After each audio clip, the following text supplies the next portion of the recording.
Hey everyone, Zach here again. I'm going to be making this harp, as you can see.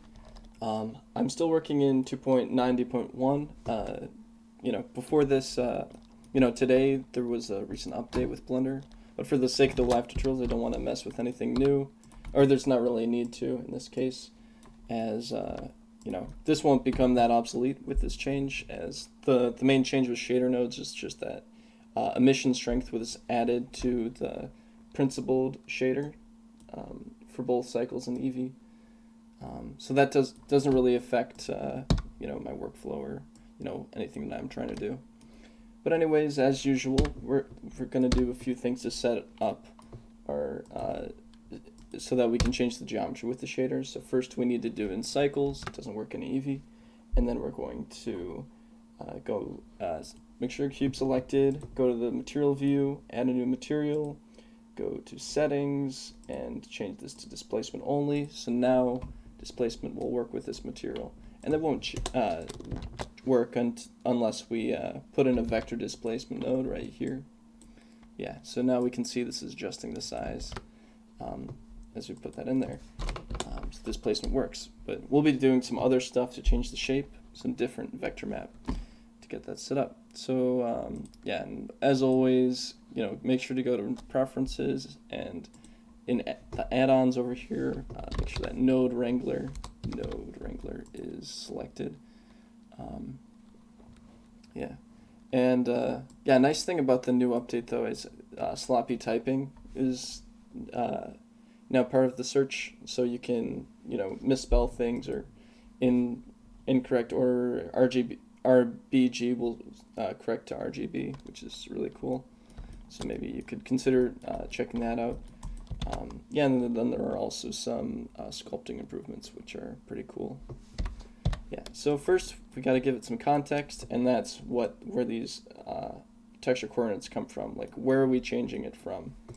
And whenever we make changes, we subtract. So this node, so we'll have a branch here where we make any changes, and then we just subtract from those coordinates. And we can see the object coordinates where 0, 0, 0 is in the center. And yeah, so let's adjust the shape to, to make it more like a harp. Let's add a multiply node, and and it's not showing up because these all they were all at 0, so all the points were at a single pixel, which isn't going to render any surface. Doesn't leave any surface to be rendered. Yeah, and then yeah, so we can see, like, if we adjust this, we're changing the scale. But yeah, we want to kind of do more freeform transformations with this. So first I want to be consistent. The y-axis is going to be front to back. So this is the front of the harp, here's the back. Just so I can be consistent about the transformations, to block it out, make it like this. Yeah. So, and we can undergo these transformations with multiply along this so if we separate these gradients here, just make sure that's in the output there. Hey DSO, welcome back again. Thanks for always stopping by. Appreciate it. So if I use a map range node, as I just learned in my last video from Gabe, who helped out. To get into this vector, we just have to combine it here, because if I put a single value here, it will interpret it all as one value. So you'll get some kind of you'll get transformation in one direction. Thanks, Ulo, and welcome to the stream. Is this your first time? Haven't seen first comment, maybe, right? So the channel's still young, so I can always tell, or I always recognize when something's new. Unless it's been a little bit of time. Yeah. So this range, object space, if we look at this gradient, we can see the gradient goes from +1 to -1. It's taking a little bit to, oh, so the displacement, yeah, these should be at 1. So yeah, you can see this is -1, this is +1 probably. And so this does the same thing that the color ramp does, where it assigns values. We only have 2 values to choose from, so we might have to do this in 2 parts. You'll just kind of see how I do that. But the x value, so this is how we're going to get the width. Actually, I think I'm going to want to start with the z. Yeah, there. Yeah, z-axis. Let's be consistent with what we're doing, right? So, cool.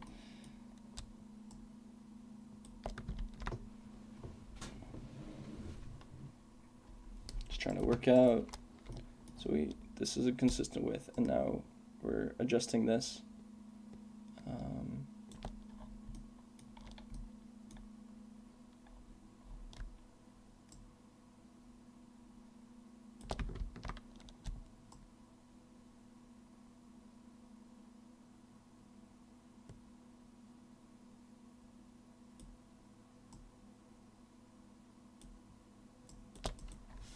So this is -1 and 1. There shouldn't be any change here. Well, let's turn off clamp. So it doesn't clip at the negative. Okay, max.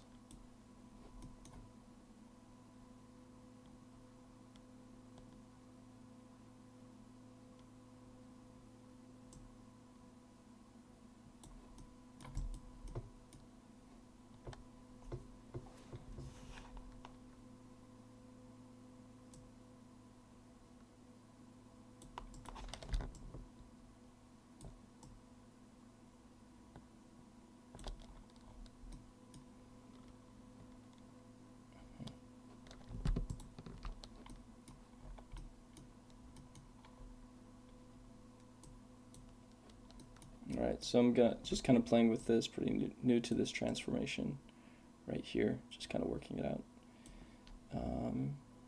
If we wanted to lean back, we're going to probably multiply it by the y-axis. So this is going backwards. Yeah, so we're getting kind of an angle there. Let's see.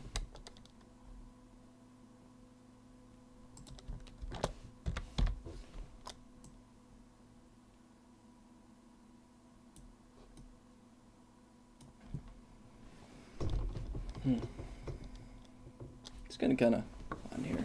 Excuse me. Okay.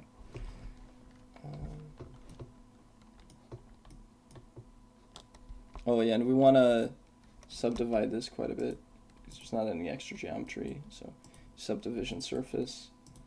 So we need this to have smoother influence on the geometry, so we can get kind of curves and stuff.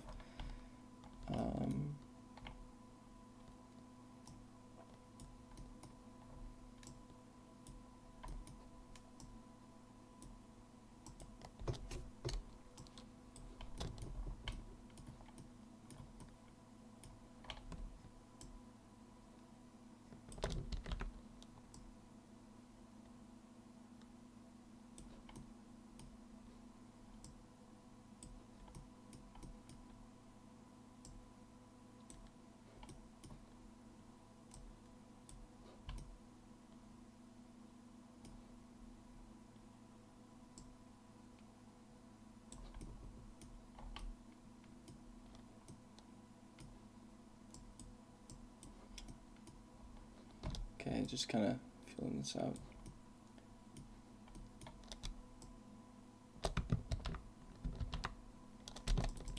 So if we look at these gradients, let's just think about this, but I'm just going to dissolve these for now. Right now, this is the change in this, so by multiplying this, it's,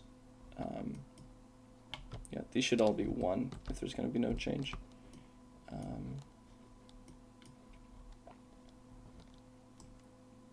Yeah, so if I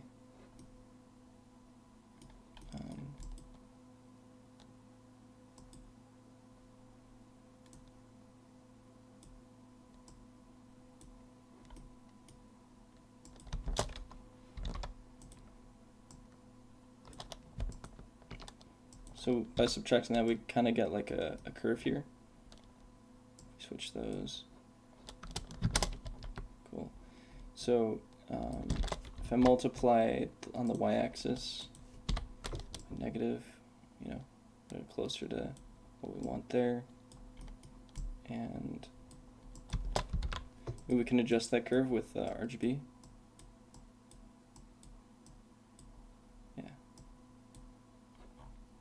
Yeah, so the results here are going to be pretty dramatic.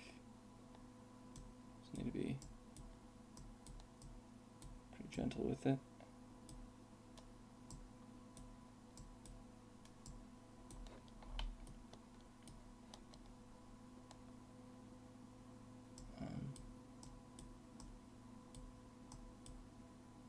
Remember, this is starting out as a cube, and then this is what's pushing down on it, so this changes in 1-to-1.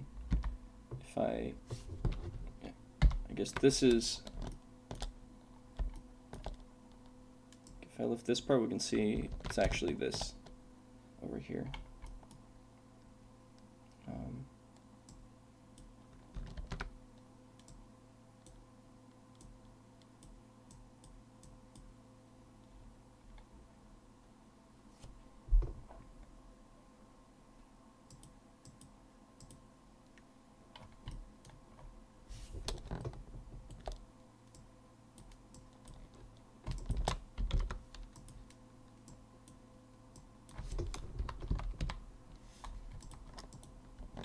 Changing these to, this should give us the same results for here, but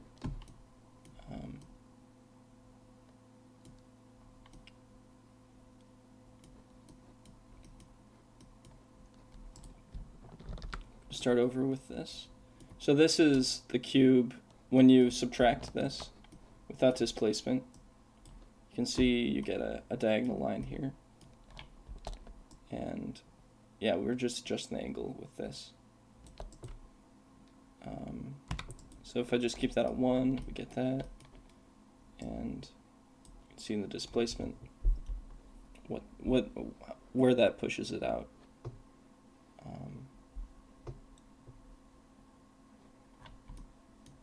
Yeah.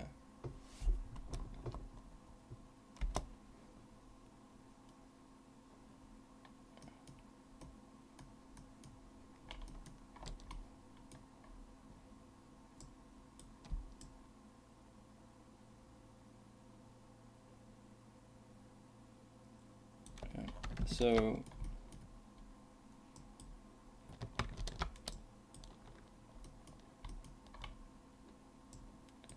if we look at this,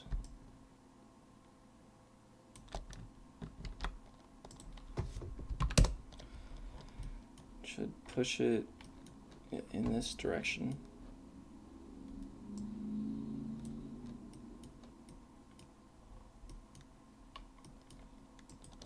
And that's why, because this, I'm multiplying by a negative, that's why it's flipping. Yeah, I suppose I could do this afterwards, but I'm just multiplying that axis. Actually, let's dissolve that with Control X. Oh, and sorry, but let's put on screencast keys so you can see what I'm doing. If I use RGB, this corresponds to XYZ. So we're adjusting it on the y-axis, which corresponds to G. So you can see this here. So blue is Z, X. So RGB, XYZ. So let's see if it changes anything. So we could just plug that into the vector here.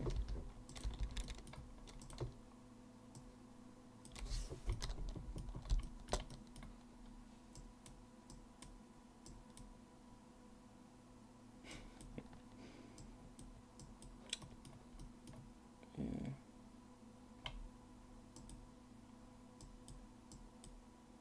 Not quite. Let's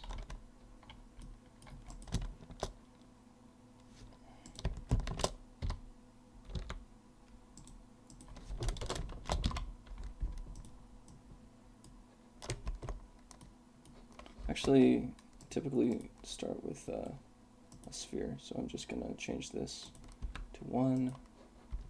So the starting thing without displacement is a sphere. And yeah, I have just gotta put them together, take some time.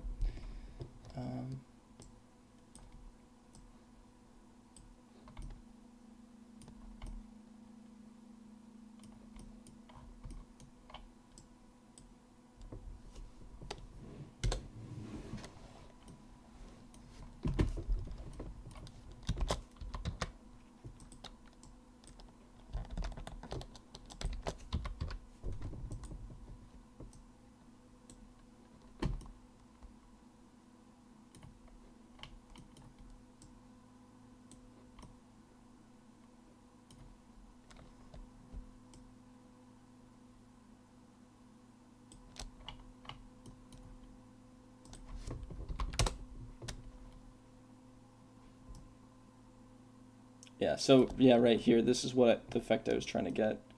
So this is affecting the front and the back right here. We want this to be symmetrical. We're just going to focus on this, and then maybe I can mask out this back part to get that.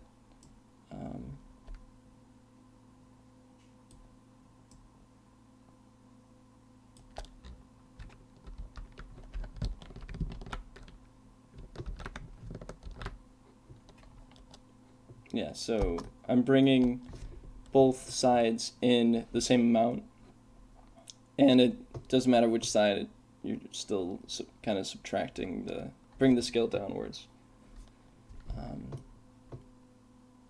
And then, yeah, so let's do the same thing for the other sides. So yeah, and now, yeah, that's an expected result. So if I bring this, so the max is going to be actually the back of this, so in top view.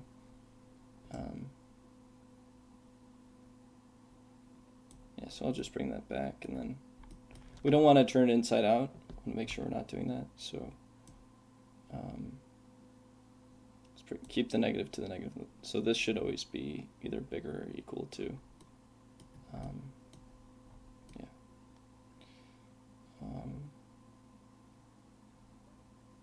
You know, if they are positive or negative.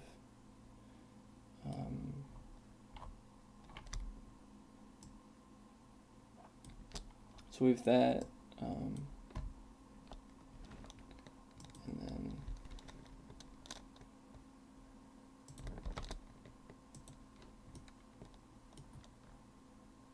this part we can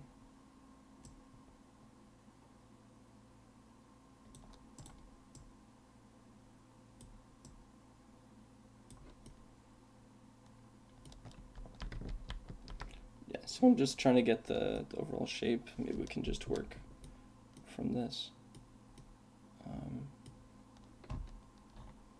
Let's try to push the y-axis in a direction. So if I use the z gradient, so let's see, yeah, so this will add more as I go up. You can see the effect of that right there. Yeah, but it's going to happen on both sides, so I'll have to mask this out. So I'll change that to mix shader so we can control the factor. And yeah, so if I use this, yeah, we're getting, you know, something in that direction.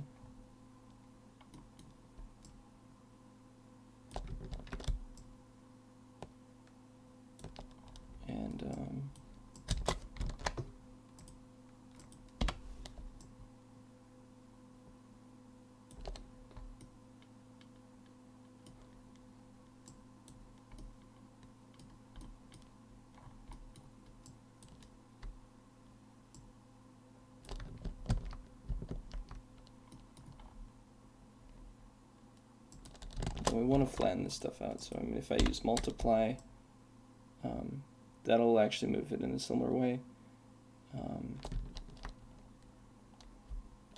If I use add, and then multiply. Maybe I can flatten that out.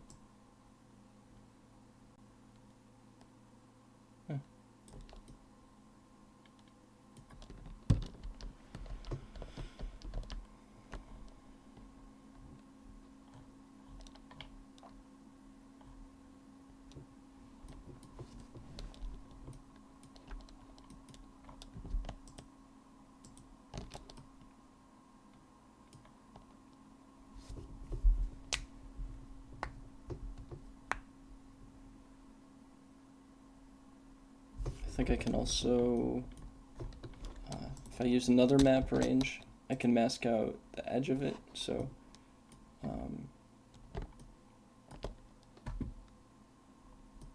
if I go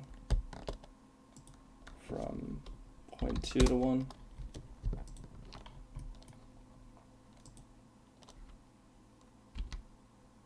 and then if I just made that 0 to 1,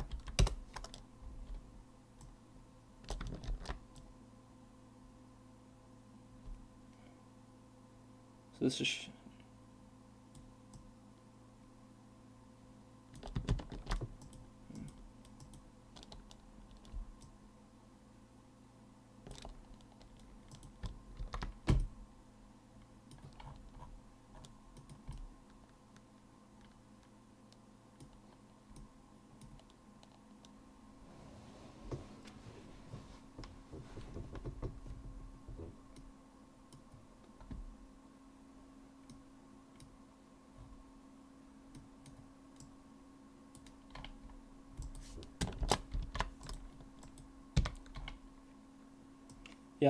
yeah, so I'm gonna have more videos on different stuff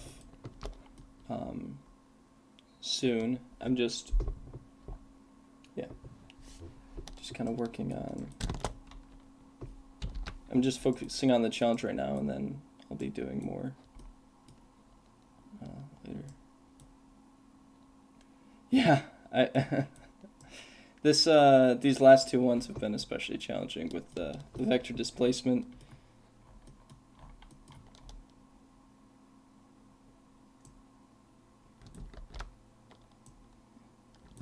Yeah, it's definitely a good challenge. Oh man.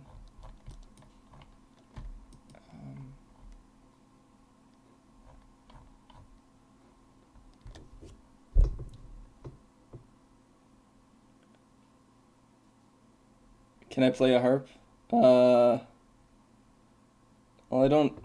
I can't because I don't have one, so. Yeah, I think it's all, when it's in resting position, it's all in one scale, so you can't hit a wrong note really. It's all diatonic, like the white keys on a piano, so that's kind of nice. Jeez. So I should. Okay, I'm gonna try it from cube and do it sort of a more messy way. Yeah, but we'll get the result that I want, and I'll be using nodes. So let's just go into the side view. So Y is going down the axis, so this is the back, this is the front, and we're going to just mask out the harp shape. So if I have, what music do I listen to? I listen to a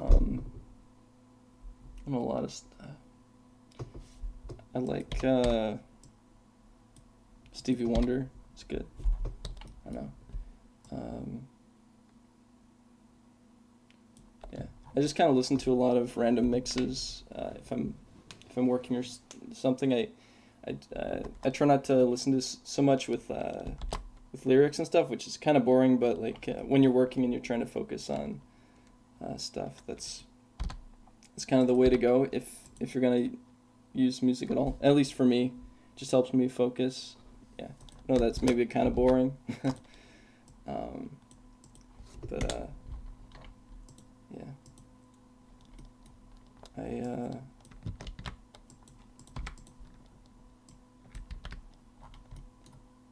okay. yeah, so if we separate this, we get an axis, and well, yeah, let's convert this to object. So yeah, I subtract this by 0.5, and then I multiply it by 2, or scale it by 2.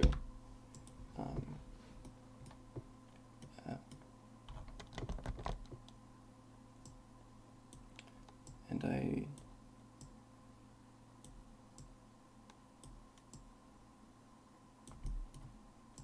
yep. So, so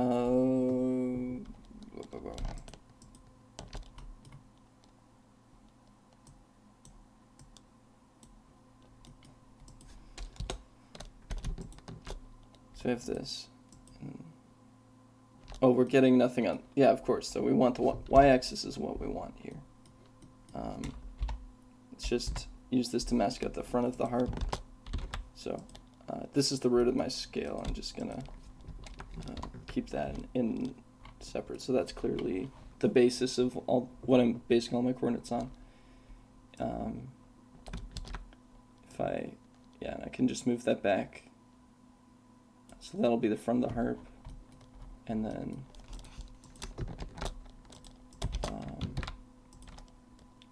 rotate this on the y-axis. Yeah, and need a sample so you can see what I'm doing.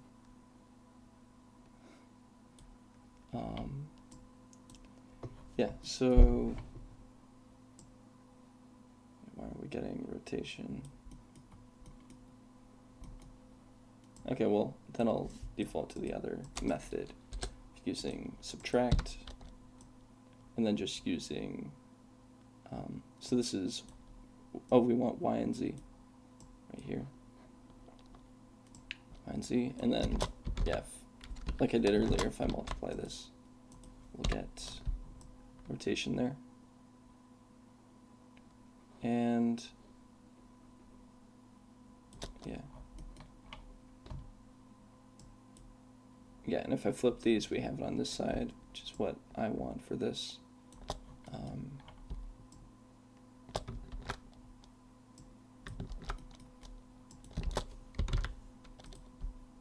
So I don't want to change the position of this, so I'm adding another add node.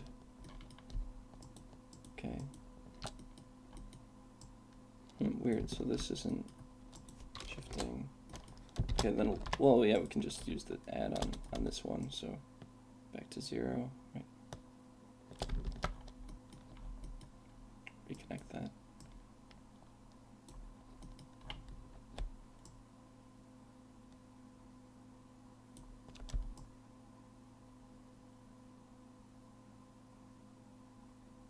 And then,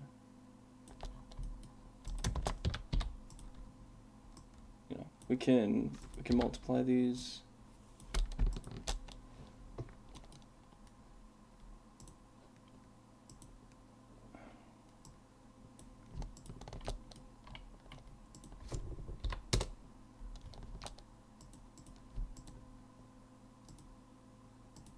Yeah, this should be y. Not sure how that got mixed up. And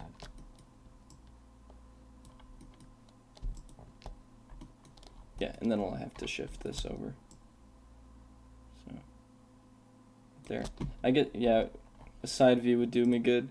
I always kind of like to use just reference to get the feel of something. But yeah, here we're gonna need more angles. So each harp, when you look them up, there's so many different articulations and stuff. So different styles. So I think this one is close enough in style. Probably they come in different sizes, different number of octaves, I think, so yeah. And then yeah, so we can see that slope is a bit more negative. Yeah, you can see it on the other side with control 3 instead of 3, right? Just so we can more easily match that right there. If I copy all this right here, we can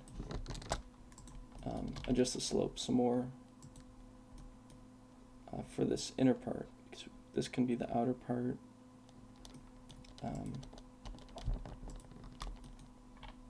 It's right here. It's a little bit more slope, and then it's shifted inwards. Yeah. And then, yeah, and then we can just shift this over as well. So we just add before multiply, because if I do this after multiply, we'll change the position as well. And then, yeah. And let's reflect this so we have a nice bar right there to work with. So white is going to be where there is stuff, and then, yeah, the absence we're going to cut out with black. So, yeah, so let's make this absolute value.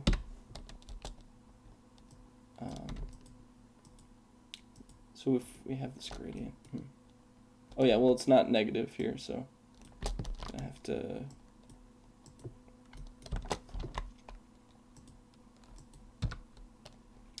yeah, and then so I'll shift this and then just subtract by 5.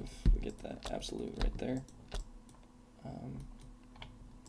We have to flip this over. Let's just use a color amp so we can control that range.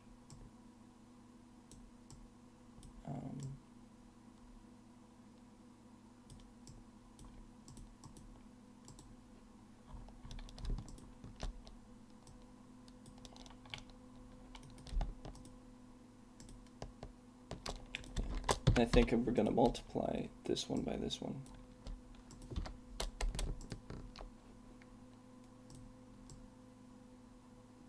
Yeah, so that's gonna want to flip these, I think. Yeah, so now we're getting that side, and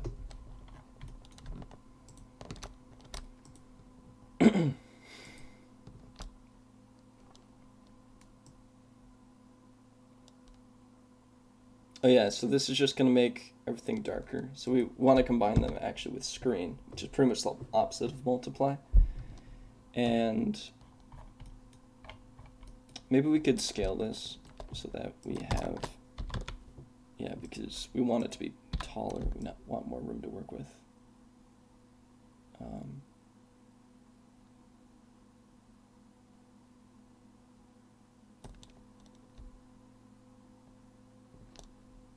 And then, so maybe we should increase the slope a little bit more. Just with this.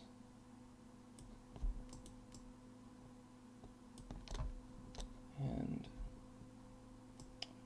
just adjust that, bring that out there, and then bring this forward.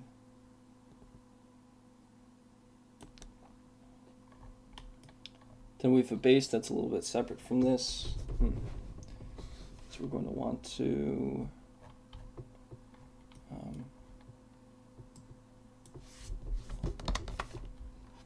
let's just keep this organized. Pole.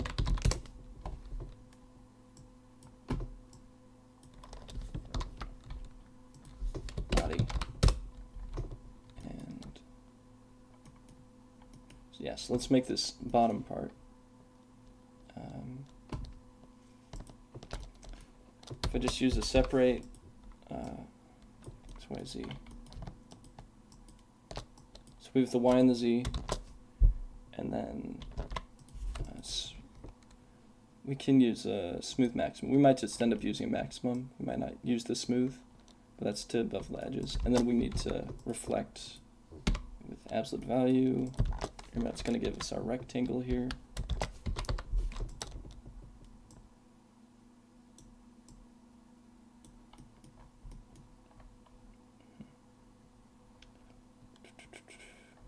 We might, yeah.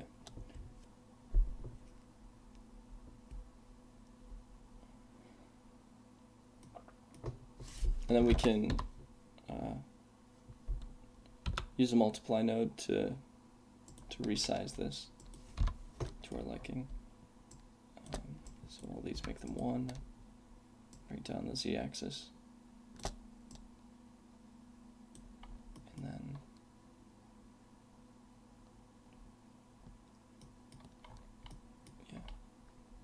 So we could, I think we, yeah.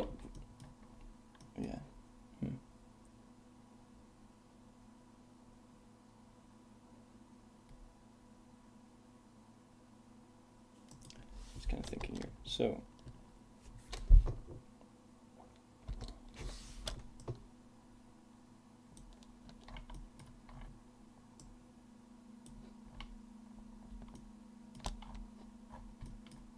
maybe we don't need absolute value, just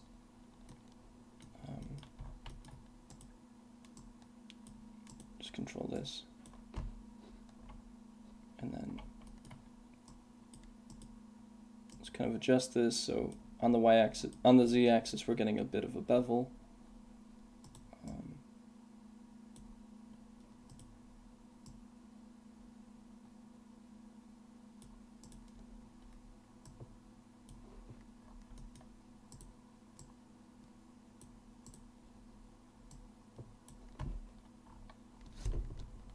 And then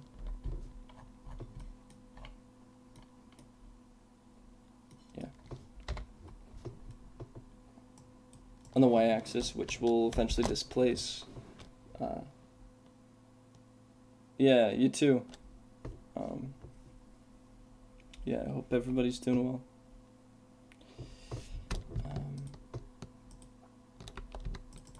Yes. So we actually want the side view. Yeah, okay. And let's use this.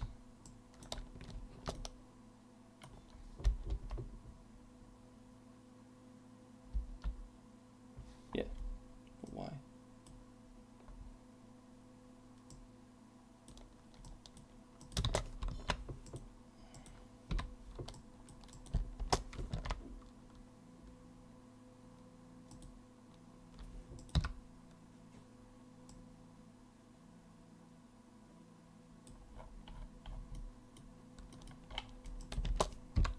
Use the classic generated coordinates, so it's from the root of that. Need to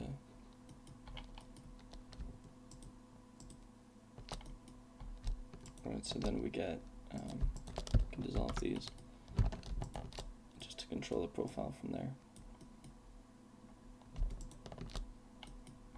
Yeah, we'll get this, and then we can kind of reposition that and size it how we want it later. If I add this here, just adjust the position.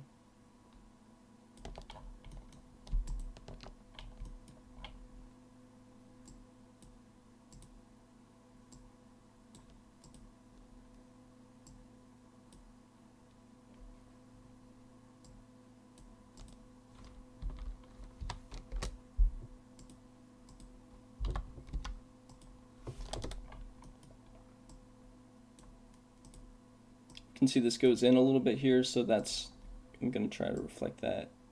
So there's kind of a steep slope right there. We'll change this to cardinal, which will give it more of a curve.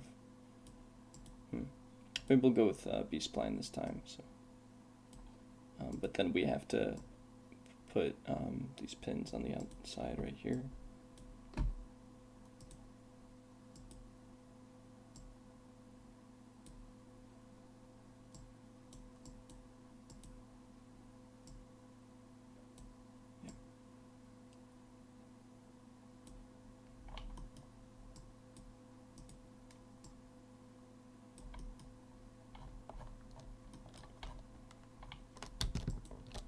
Yeah, so if we multiply these, that'll finally give us our base.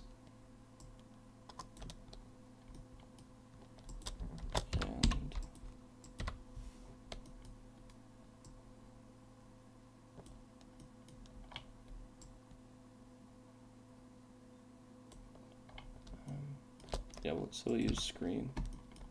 So we'll take this, change this to multiply.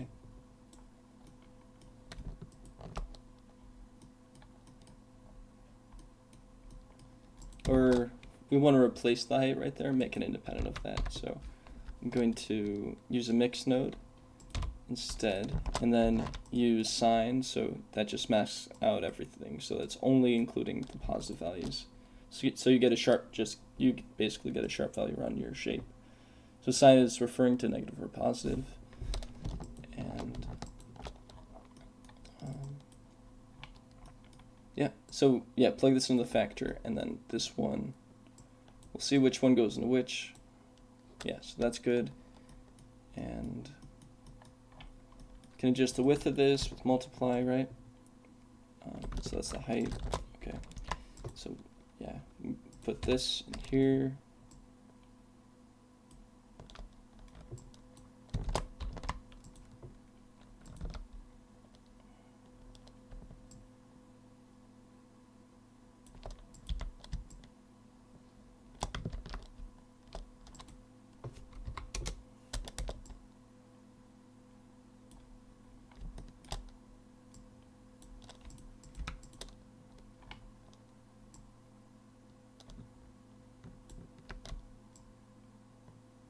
So this will change the origin, so it's right there. And then yeah, so minus 0.5 and then add 0.5 afterwards, maybe.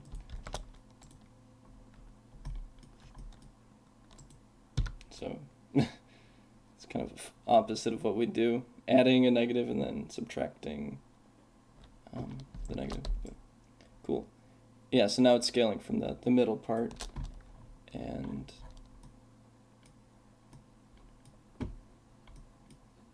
yeah, and we'll work more with this once we have to do the height. Right now I'm just kind of blocking out these shapes. I think I'm gonna make the base thinner, and then bring these in as well.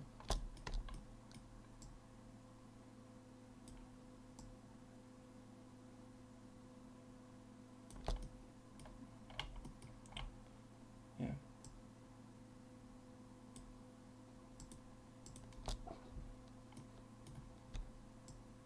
Just want to make sure that's clamped, so I'm just going to use a different interpolation method.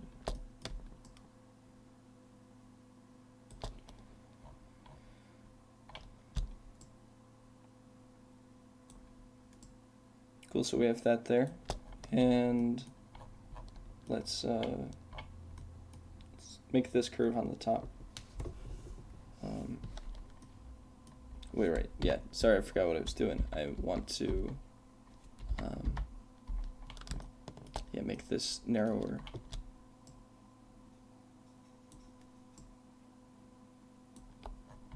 Yeah, so then we'll just bring the outer line. Yeah, so the other one. Bring this one closer. Yep.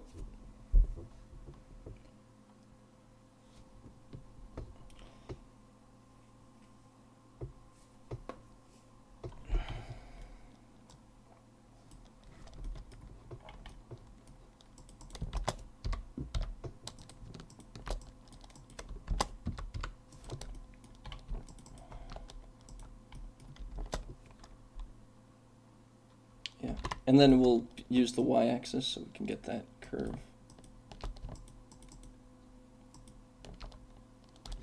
Gonna save real quick. Cool. And yeah, so if we put a curve on one of these axes,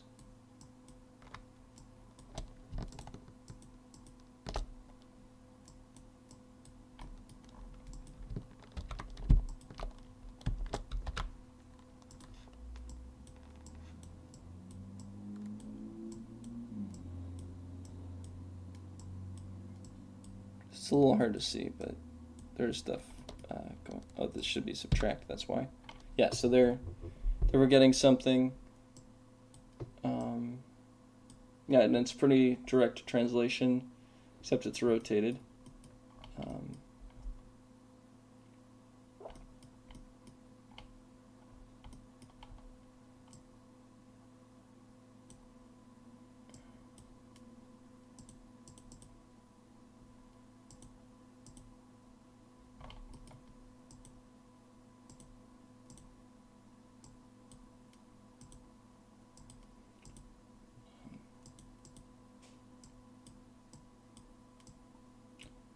is the same thing if we adjust this. So right now I'm adjusting it on the y-axis, but we can, because we actually want on the z-axis, so up and down.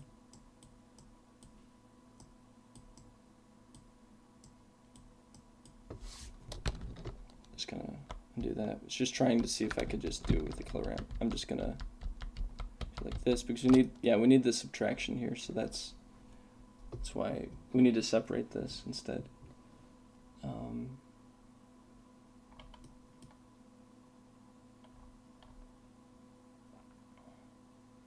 Yeah, but let's try to transform this so that it's like the curve we're using. Excuse me.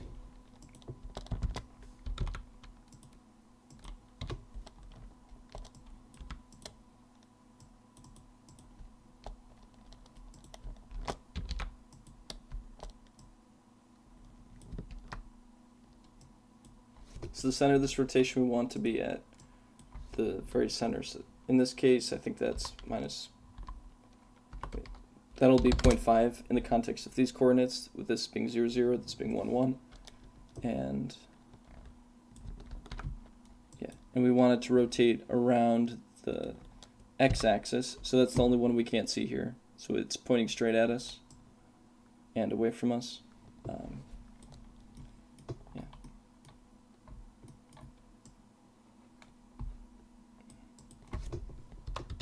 It's minus 90, and then we'll have to flip it on the y-axis.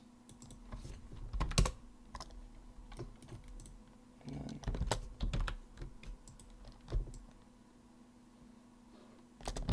on the y-axis. Yes, there it is at -1. Yeah, so then we're getting that conversion. We can pretty much just draw it.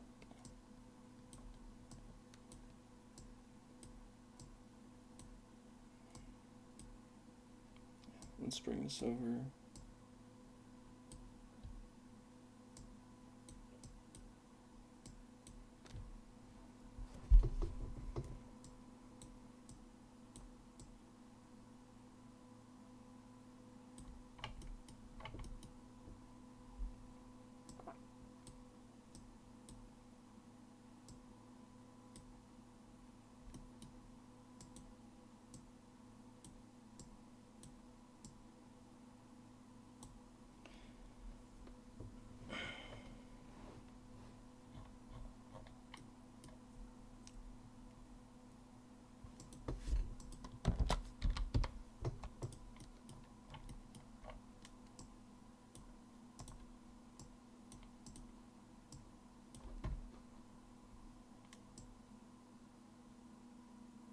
Yeah, so we have the clamp right there.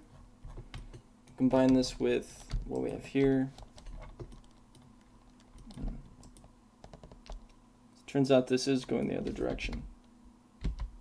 Oh yeah, we could have just looked at it on the other side. So I'm just gonna solve this node. Wait. Yeah. Oh yeah, because we shifted it, so yeah, just dissolve both these. So that'll flip it. And yeah, so we have this right here.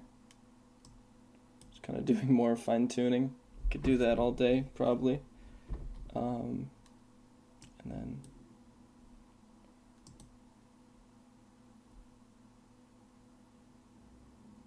yep.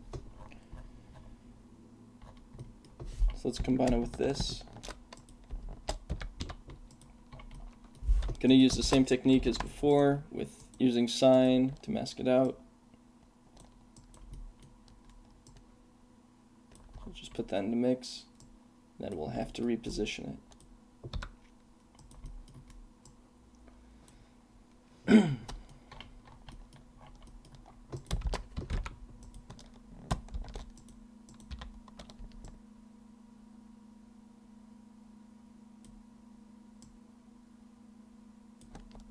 Yeah, and we're getting a sharp curve there. We'll have to mask that part out as well.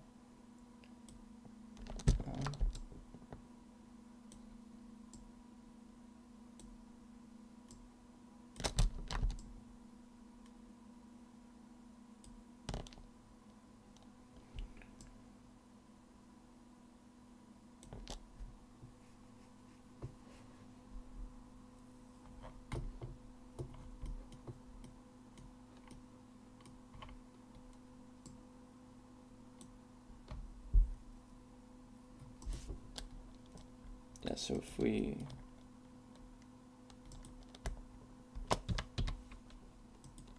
multiply, so this is the mask here. I'm going to, yeah, get rid of these edges right here. So we'll work from the gradient, see if we can get a more rounded border end to this, you know. Yeah, so to do that, let's end, let's just use a, separate it, yeah, separate XYZ, the Y-axis, just put that in there.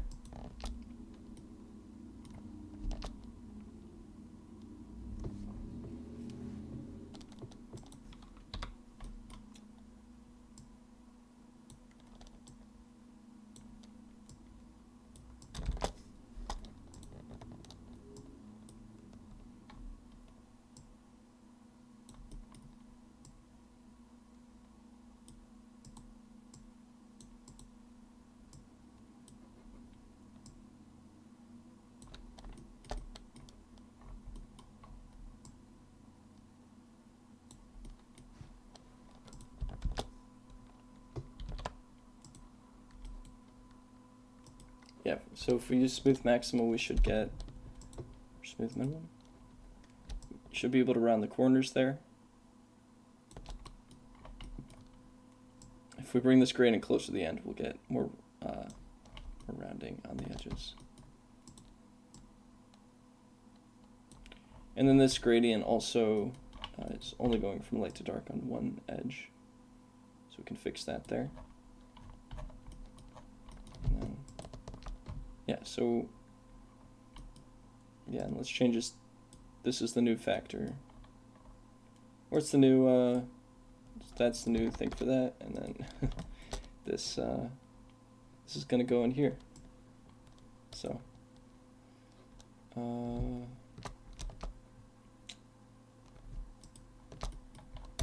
let's take a look. So we have this, we have this. That looks like that.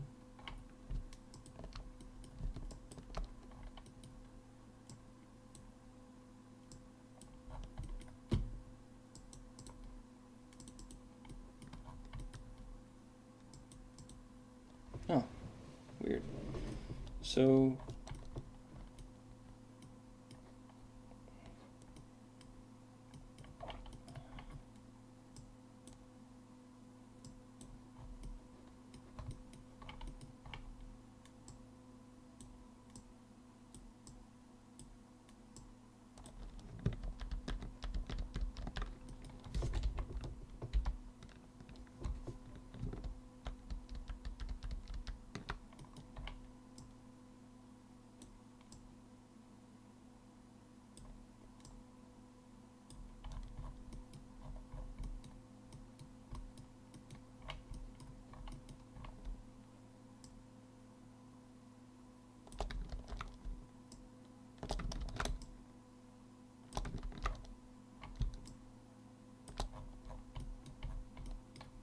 yes, this needs to use the same coordinates so it all moves together.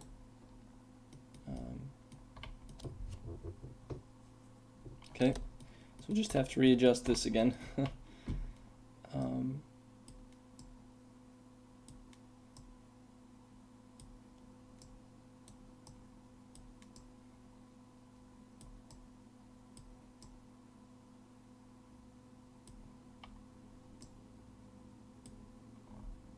Okay, yeah, so it makes, yeah, of course this part isn't getting cut off because we need to, yeah, mask out the top as well. So we'll have to use, yeah, something derivative of this. Oh yeah, we could use that even. Yeah, so just use multiply.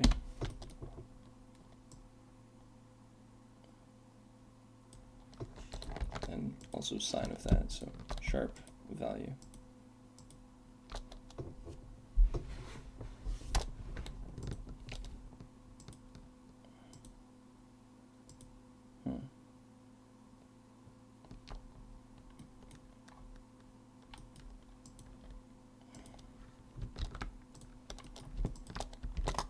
do it after.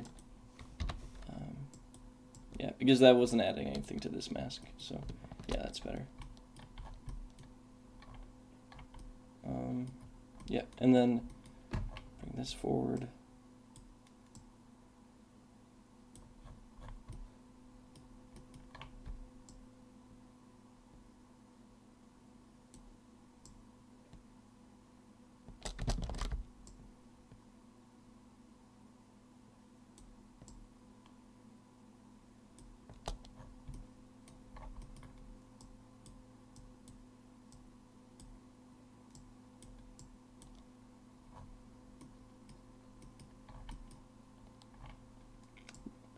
Yeah, let me know if you guys have any questions. It's, you know, this is the most interesting now, so it could be a lot more interesting. If you guys have any other questions.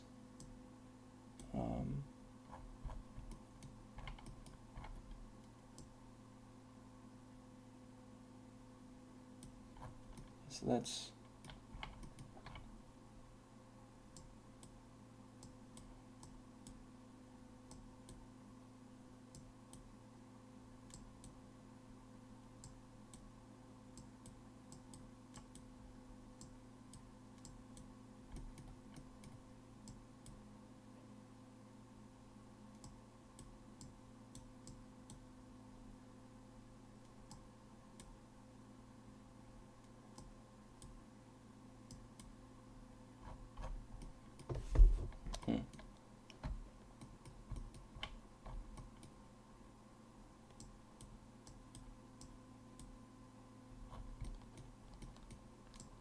And maybe I could...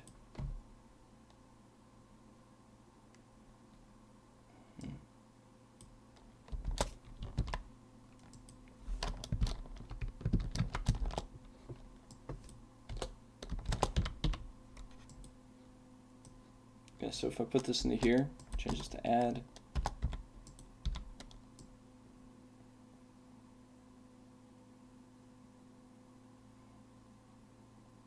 We can try to get more variation of the thickness.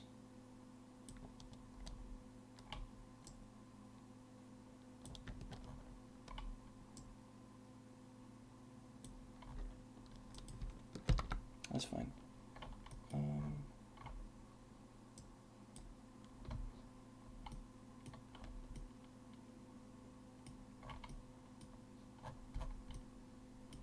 Yeah, but let's fix the body here. No. Yeah, so let's try out the displacement. So if we have this math node, change it to multiply, use the original generated coordinates.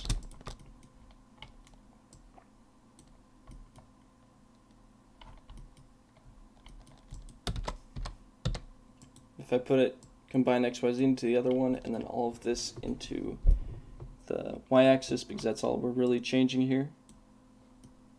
Yeah, so we're getting some geometry effects there. Let's use the normal output to see, so we can see what's changing.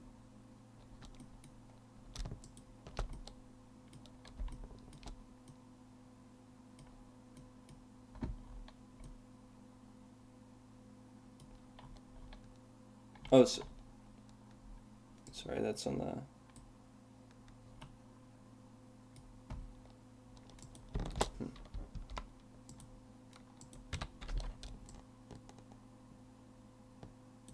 And also we want it to reflect on both sides, so let's look into these coordinates. Yeah, so they're all using these coordinates.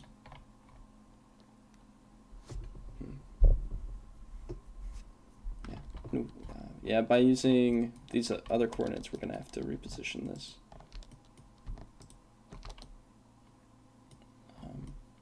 Yeah, because it needs to be connected to this. Yeah. So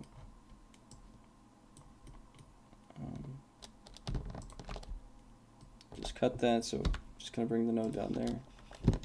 Control Shift D, bring it up here. And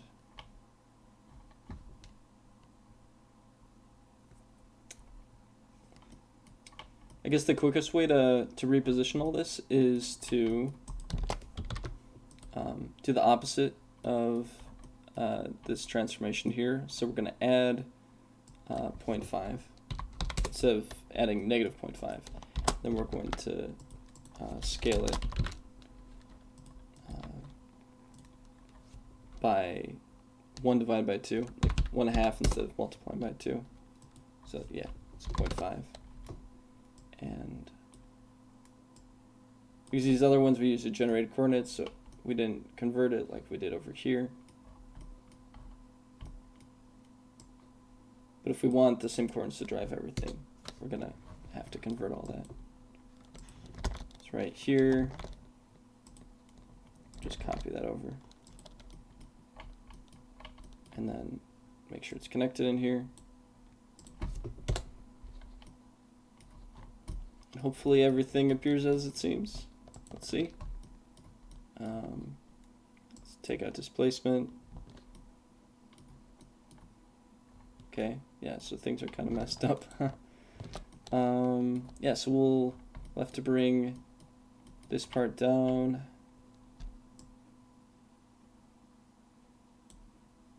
And then down and over.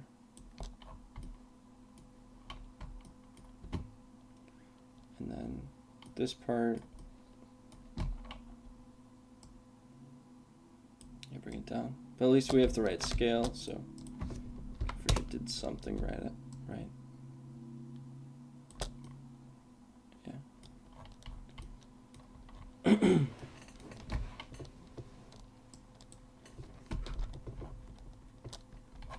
Oh, and the issue here. Yeah, so this is going to be pushing on the x-axis, so we can see here. And since we're in displacement, so changes are made. So that's scaling it out. This isn't. Okay, yeah. Getting stuff. It's at different levels, so I'm gonna want to adjust that. So it's all working together.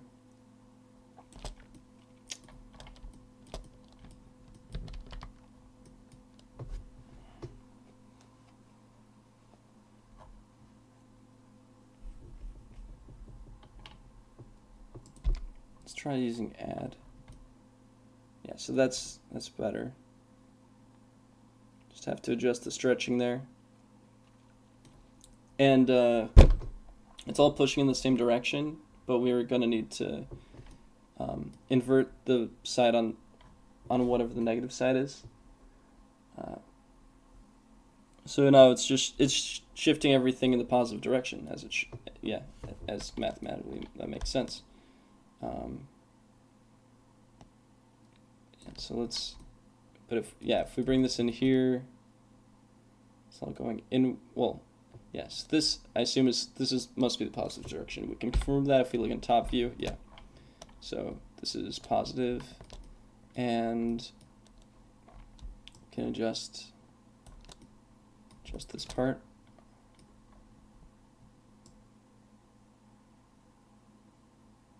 Just something we like, and then we'll have to look at the individual components. Yeah, so let's fix this part up here on the top. If we bring these, yeah, so this should be up to white. And this part, yeah, we'll have 2 pins because it's a sharp point. If we look at that profile, it's just brighten that, flatten it out.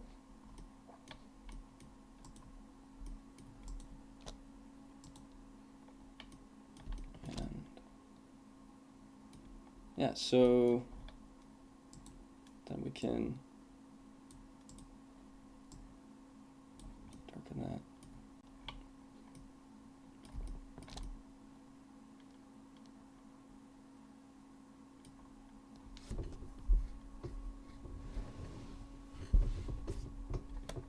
Do any of you guys play any instruments or?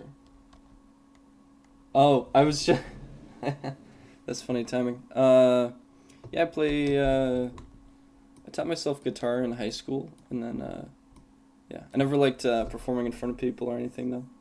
And I tried to teach myself piano, and but I pretty much just learned like music theory to do uh, shortcuts like ear training, trying to recognize intervals, and you know, just I try. Music theory is kind of like all the shortcuts you need to learn. Um, you know, to make to do as much as you can without being able to read sheet music. So, I mean that's kind of how I used it. So that was kind of my limitations. Yeah, you play guitar, cool. Um, what kind of music do you like?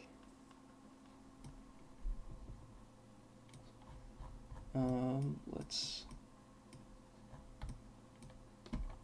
Yeah, and I think if we subtract all this, we can. It might dim it, but oh yeah, sorry, on the x-axis right here.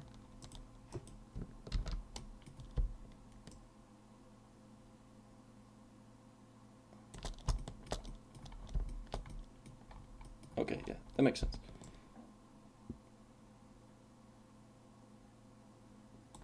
Too, that makes sense.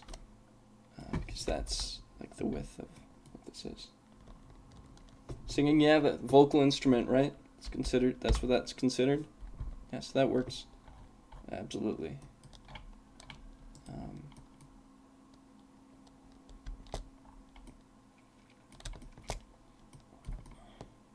Yeah, so I suppose if I make this negative and then give it an absolute value. So now it's shifting out on this side, but I'll reflect that with absolute value.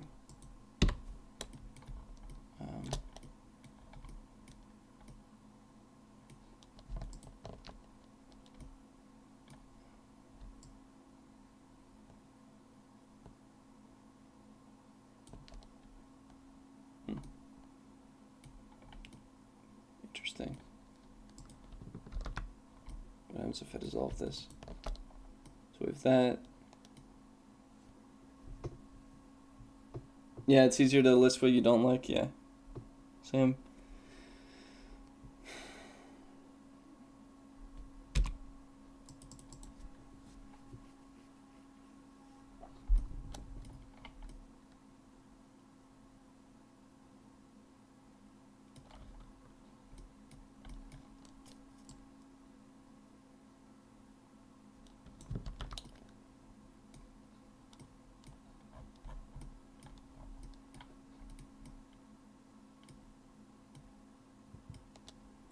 Okay, so the problem here is that we don't. If we're not reflecting on the other side, I'm just gonna try to maybe use a mix shader with a gradient so this side adds in another direction. Let's just give that a go. So let's undo this. That was looking pretty nice. And yeah, so let's change this back to positive.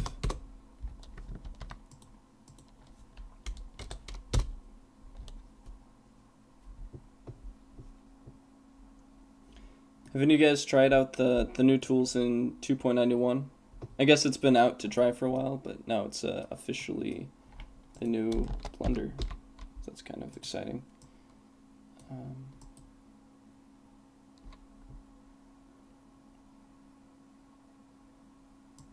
Yeah, so there's definitely a less redundant way to do this than by using absolute, but I'm just going to copy these over and yeah, and using this gradient.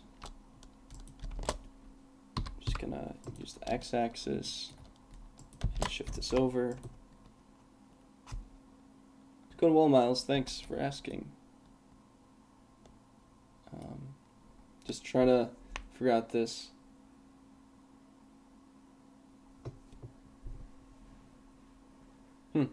Any reason? So you're still on 2.8? Any reason not to move forward?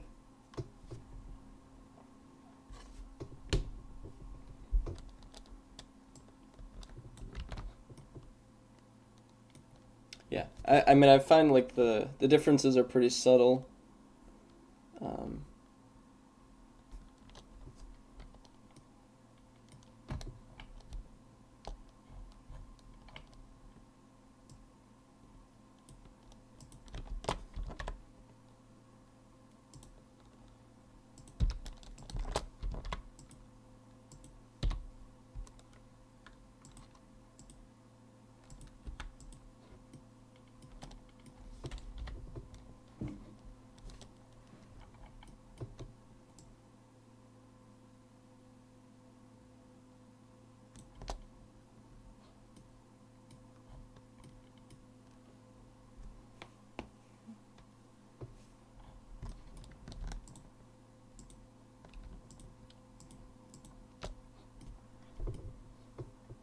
The new denoiser options really save me a lot of time because then you can get pretty finished stuff really quick with a little amount of samples.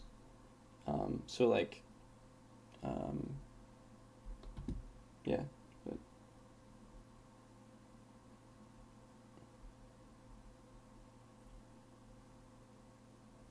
oh yeah. For an LED sign, I know I'd probably make just use the different gradients and then use like you can get smoothed edges with smooth maximum, and so like with this, um,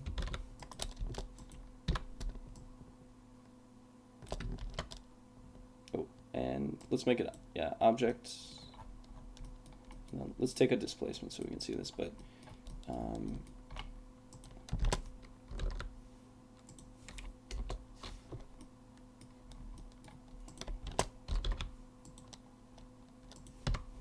so absolute to reflect it.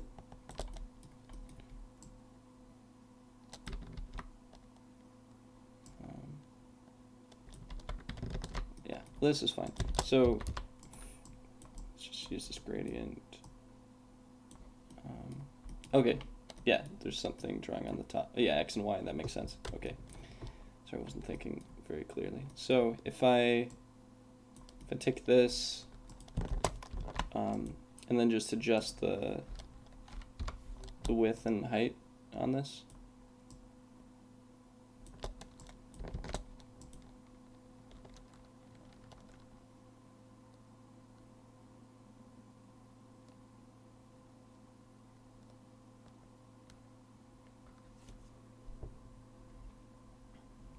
What's a rain meter? Haven't heard of that one.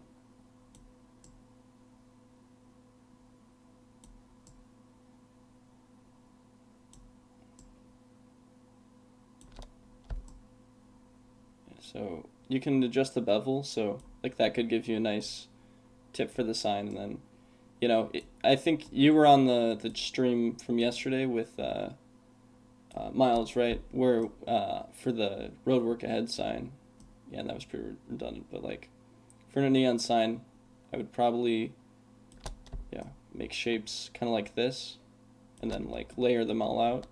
You can make that into a group, Control G, and then just, well, yeah, make sure it has the vector transforms are on the outside, so you can adjust that, and then just like position them.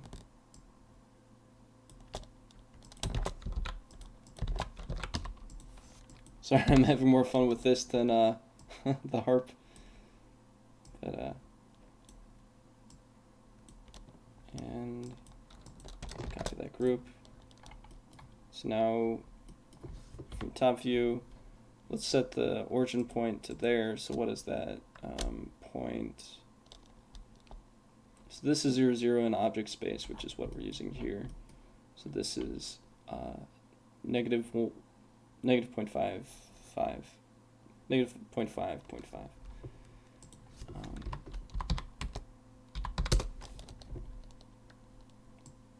Yeah. So it looks like I'm a little bit off there.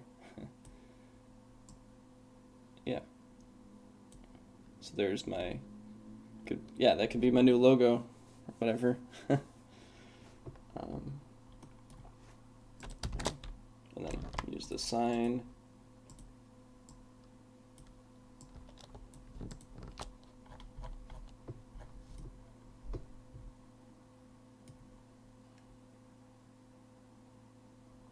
Custom desktop software.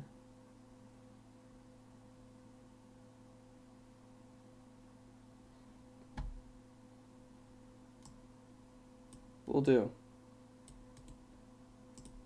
Just search, take a look at that later. And then, yeah, thanks for the tip. I'll check it out. Yeah, so now this one's overlaying right on top, or should be, right?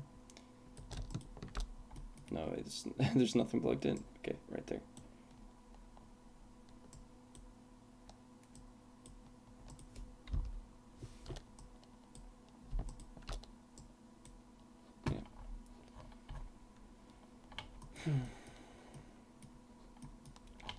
But what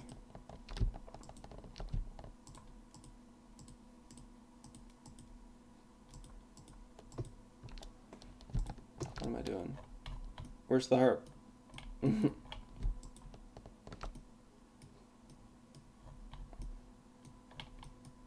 what is this part? What did I make here?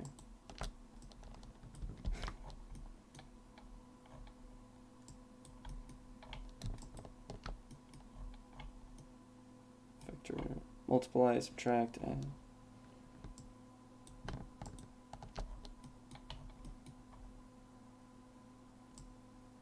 oh, this, yeah, this was just try to squeeze it back in, right?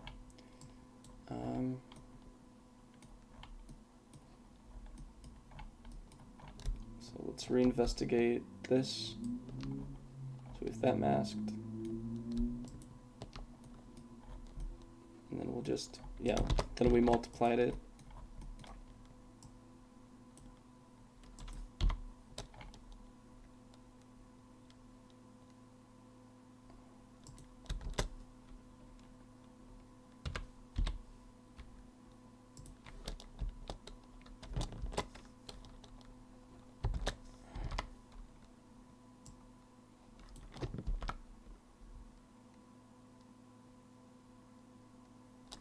Oh yeah, that makes sense. I try to keep mine pretty clear. I don't like desktops because it's like too busy, but yeah.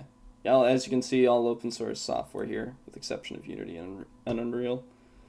But yeah, I don't, you know, it can be kind of distracting if people are yeah, working on stuff. I guess I could invert this. In this case, I'll just use make shader, use it as the factor, set this to black. Doesn't really matter so much. A huge performance difference.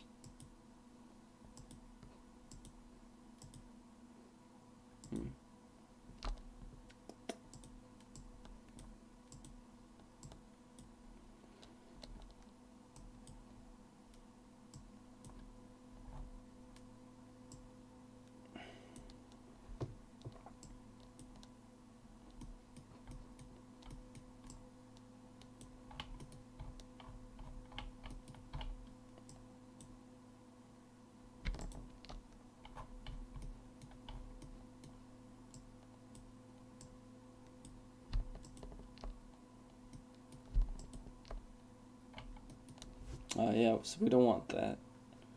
Let's use a greater than instead.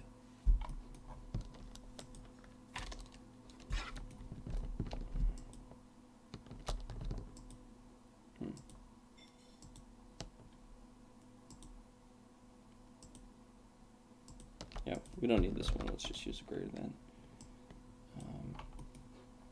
I'm not sure why we're getting that gray value. It's coming from one of these color ramps. Not that one. The vertical one, just right here. Yeah, so that there.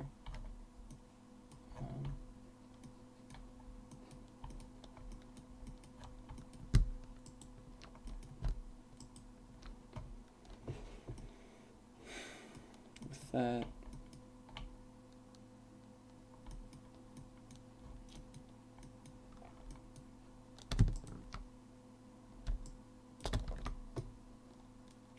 Let's just use this. Oh yeah, that's just a simple way to mask it out. So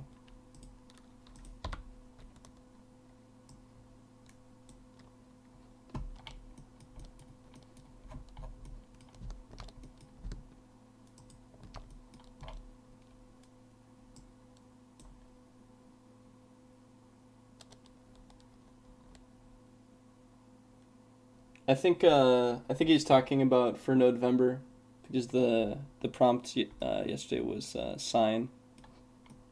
But yeah, you can even, I think, convert text to curves now, which is pretty nice. I know Blender Guru did a tutorial on neon signs recently, but yeah, I think you can. Let's save this real quick.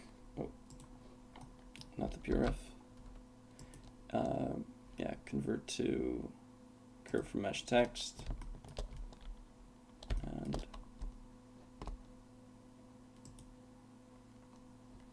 yeah, so now this is all a curve, and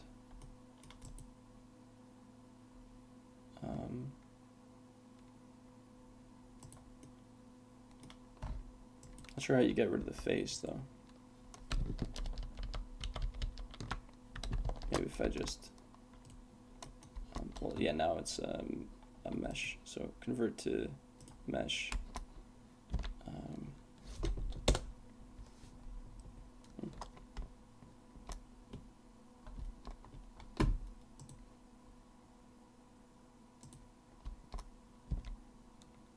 And then let's do limit dissolve, so it gets rid of these interior points and only faces. And yeah, just bevel it. But yeah, but he's probably doing it for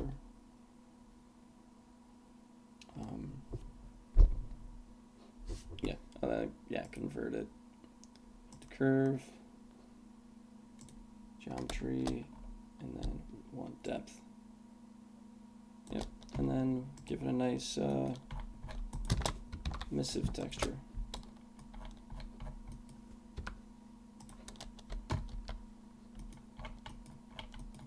You could add some Fresnel into the color.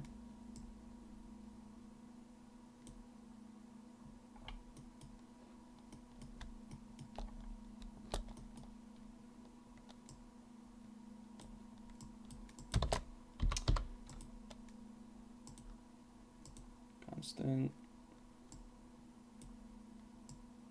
So I think, yeah. And right now, like, you'd get better results with more resolution.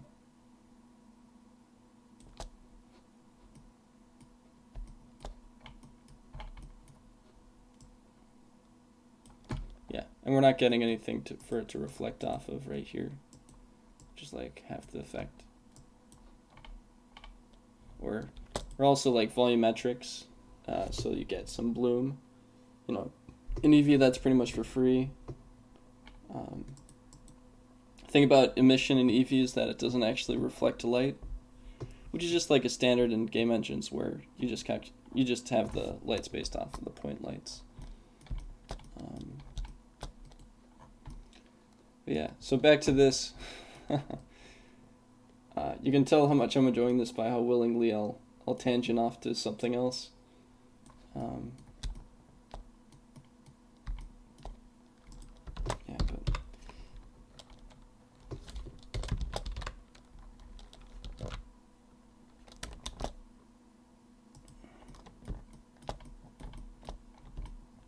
yeah, my next video is probably going to be on seamless textures. I've kind of been perfecting that.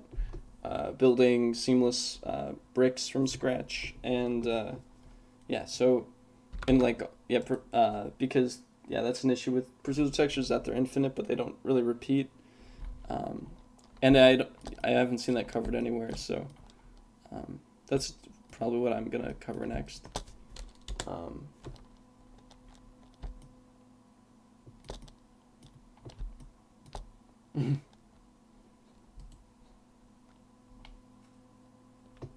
Yeah. Yeah, I know Blender Guru already covered something about that, but yeah, there's always something you can add, different angle. So, it'd be cool to see.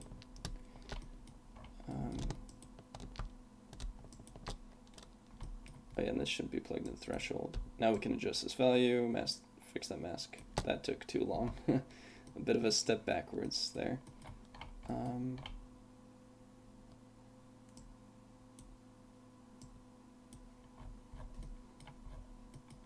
What's this greater than based on? Okay, that. Oh, so this is a lot bigger than. Okay. Yeah, so let's fix that up. Bring it in.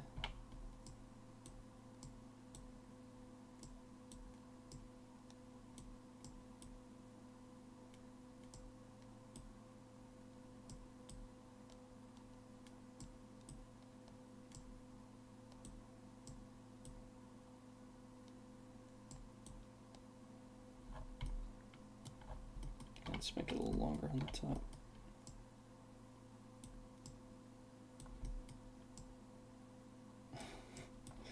It's looking interesting.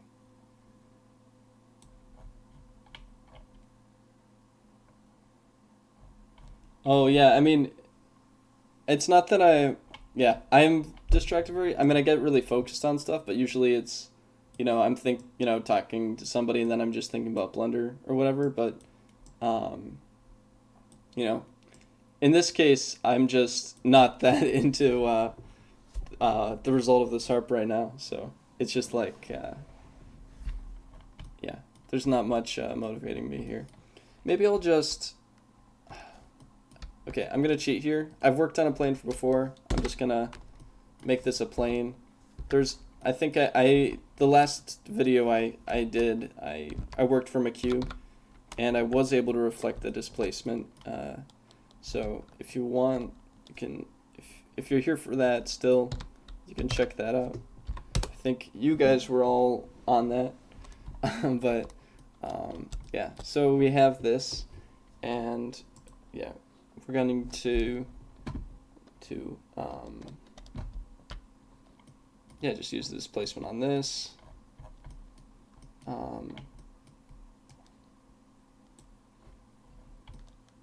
If it's the same on both sides, what's the point, right? If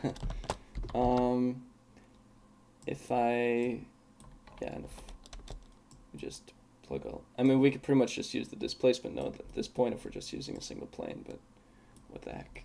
Oh yeah, on the y-axis.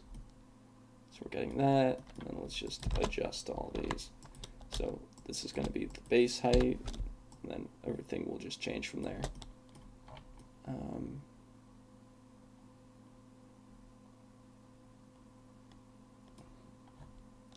There are a lot of procedural texture tools, but not enough fun to make them tileable. Is that what you meant for the brick one you're thinking of doing? Yeah. Actually, it's going to cover all of the textures. I'm going to show you how to make seamless noise. I mean, do you think I should split those into separate tutorials and explain them more thoroughly, or should I put it all in one? Or what do you think would make a better impact? I recorded this tutorial like 2 weeks ago, but it was like really slow and it was taking a while to edit. It was like I should just re-record this, and then, and then I've just been caught up with Nodevember, and I think there's a lot of, I don't have like I want to be creating more art and sort of documenting that. And, once Nodevember's done, like I want to make art the way that I want to make it and have a challenge that's revolving around that. And, yeah, so I'm probably going to do character art challenge this next month. We'll see how that goes. Maybe a character day or something. And yeah, just talk about that process, because a lot of times I think people get, the mini tutorials are really helpful and like really searchable. So people will come across it, and then, so I'll probably do like a quick start sculpting at some point, or quick, essentials for shading or whatever. But it's I want to make sure that my channel, first of all, has a clear map of like a project from beginning to finish, so that people can they see an actual reason for what they're doing. You know, I want to, I think people shouldn't start thinking like a donut is a great first project, but maybe that's not the kind of, if you're thinking about making art, that's not really where you want to start. Yeah, so I don't know. Yeah, so let's fix these up. I can just use the Z gradient again to control this, because I kind of want to push this out. So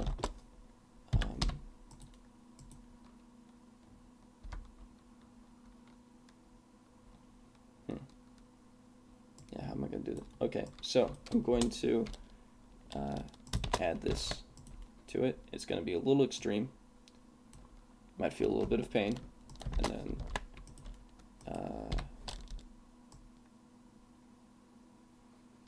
no.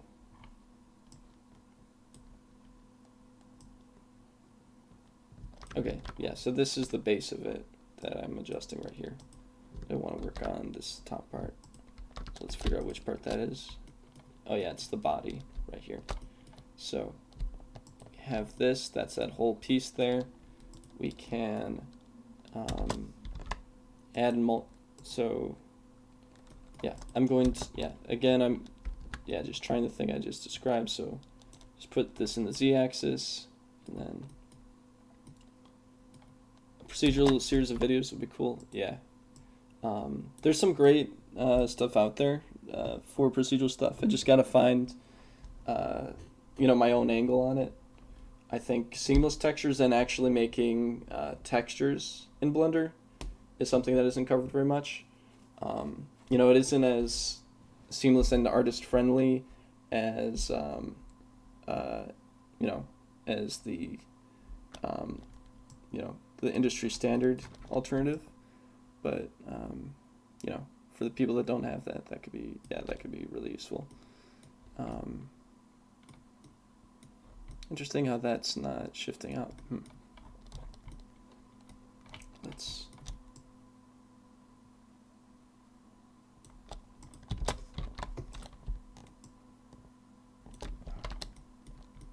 I guess I may as well just use vector displacement and then plug this into the height.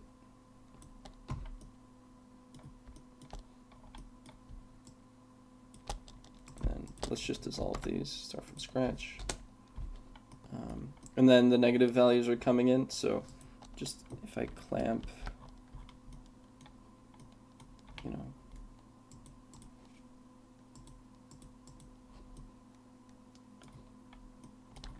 so it's going to cut off the white values as well. So I'm going to have to be strategic with this. If I just clamp the masks,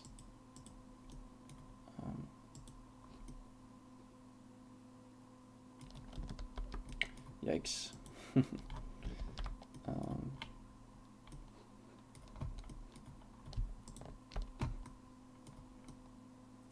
Oh yeah, so this is happening because I'm multiplying the z here, which is what I, where did, let's see where that's happening. Okay, good to see you, Miles. Thanks for stopping by, as always. Good night, or, yeah.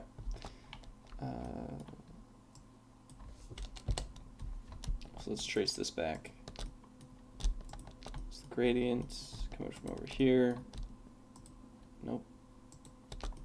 So over here somewhere. Oh yeah, so here's, I was multiplying that. So if I shift this, let's make sure we're clear on where the front is.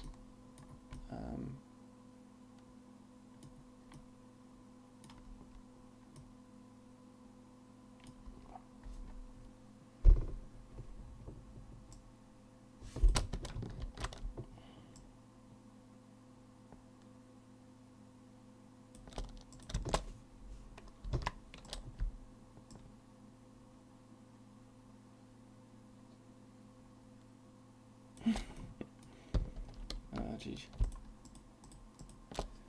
Okay.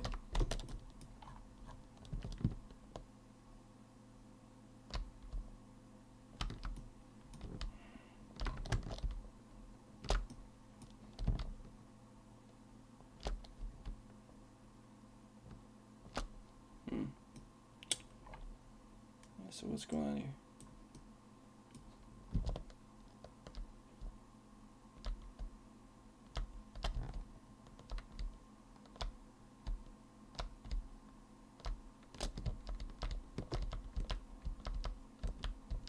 Okay, that seems like a good starting point. So let's get rid of that. Yeah, and then we have this multiplied here. Just dissolve those. Yeah, now we're getting a more believable result.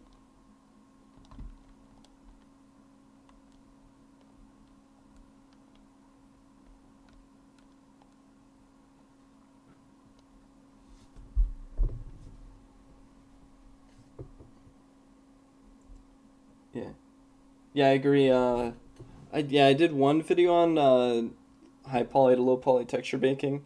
I think yeah, I could incorporate sort of small tutorials into the next monthly challenge. Yeah, and do more on texture baking. You know, combining textures, baking to multiple meshes, unwrapping multiple meshes. Because I did one on normal maps and curvature maps, which are the main ones that you bake down from your high poly mesh to transfer details. But yeah, more of that. Sometimes you just have to, I think, do tutorials a few times for them to actually reach people, you know, so, you know, but I want the content to stay exciting. So what's going on with this? So it's in the height. How many faces? Yeah. There's 2 faces on here. Huh. That's why that's part of why it's weird.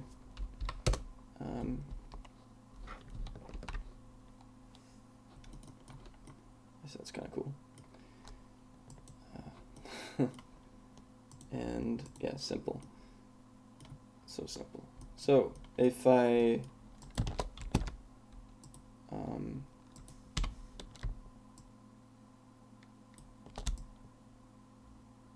yeah, and I think, yeah, also a huge thing that isn't covered that I plan to do a lot of is non-destructive texturing in Blender.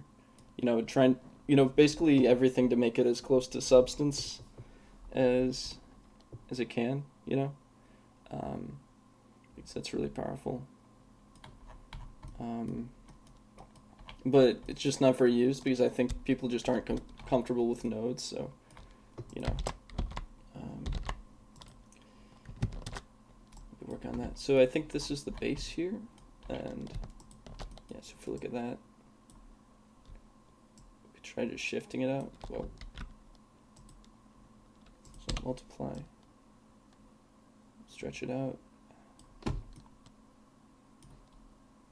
Yeah, that'll be good. And then let's just look at the whole thing right here. Yeah, that's better. And then this ridge, I think hoping that's just because it's subdivisions. Because it's on a slope. So if I bring that up to like 8, you know, it's a lot smoother. The geometry, that can slow things down, so you always got to watch out for that. And then this part, I want to be as flat as possible, so let's go back to the body here. Yeah, and we'll use this color ramp just to adjust this. Oh, you know what? Let's break down. So we used this gradient and we used that gradient. And this one, so this one I want to sharpen. So we could actually just use multiply right here. I think that would fix that gradient right there. Maybe not. Maybe I'll just to be safe, use a color ramp, and yeah, and bring this closer there. Okay, you gotta go to sleep, do so? Okay, yeah. Have a good night. Thanks for doing that. Yeah, having more built-in brushes for painting, definitely. I think that like that, just that change alone, or having the procedural textures work with Blender. Yeah, bye, do so again. Thanks for watching. Have a great rest. Yeah, just having more brush options and presets just all around. Having different textures like that can add a lot. You can do a lot with the default brush. I'm not saying like Microsoft Paint is just as good as all the other painting programs,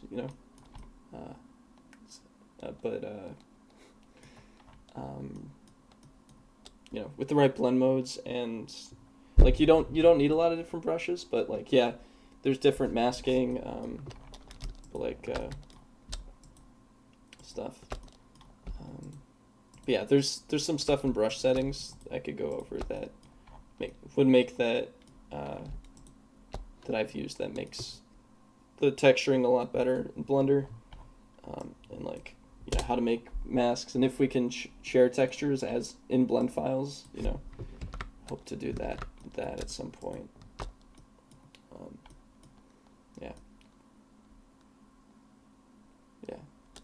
And once Nodevember's done, I'm hoping to share all these. There's a lot I want to share with you guys, and I'm just kind of figuring out. I'm slowly getting to what's the best way to do that. So hopefully it'll be worth the wait. And so we had this pole here. Yeah, okay, up here. Let's just bring this down, and it'll adjust that. And then if I bring this out, we can make the bevel a bit nicer. So that's a bit sharp.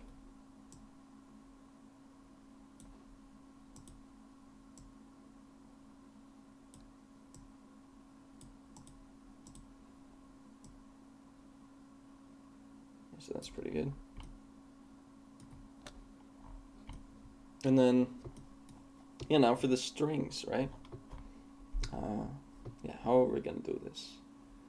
I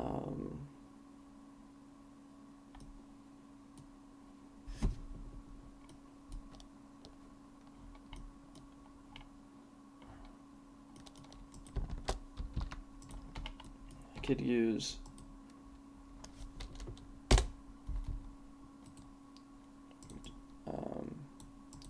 let's open a new tab. So Harp strings, they've got silver, wine, red, depending on the size.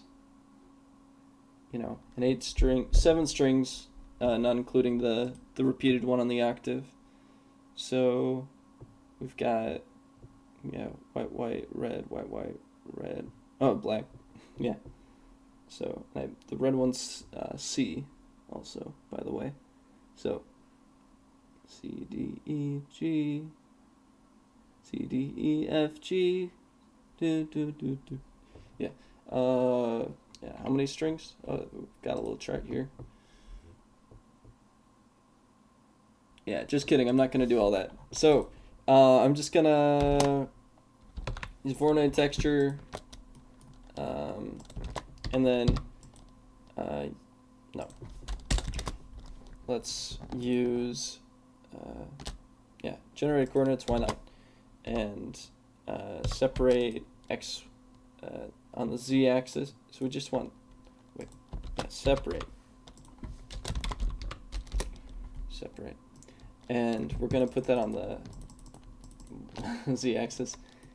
No, it's going across. So y, and use modulo. Modulo. Just repeat that. Yeah, and this is going to be a value less than 1. So I'll just actually use another node for that. So divide. So 1 divided by, okay, how many strings? How many strings on this? How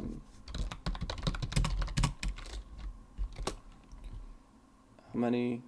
47. So it depends on the size, right? Yeah, 47. Cool. So divide this by 47. Yeah, that's the number of strings. And we also need to see, it's looking a bit dark, and that's because it's cutting it up to the value of 1 divided by 0.47. So that's like 0.2 or something. So we'll need to multiply it by this value of 47. So actually, we need to bring that out here, put this value in there. Yeah, so 47. Yeah, so now it's just the brightness we want. And then another math node, because we need to reflect this. So I'm going to subtract it by 0.5, so we get half the value. And then B to reflect.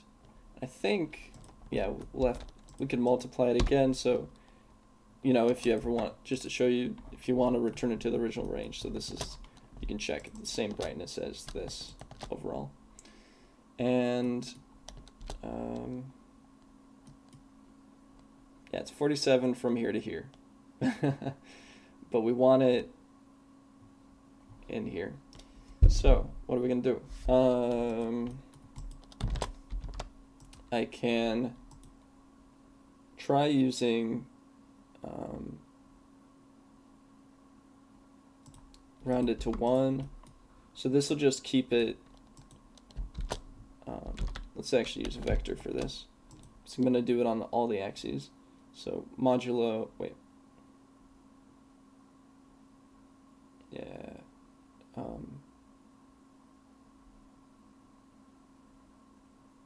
Yeah, so we're going to make this snap to 1, maybe. No. Ceiling. I think, yeah, if we shift this over, no.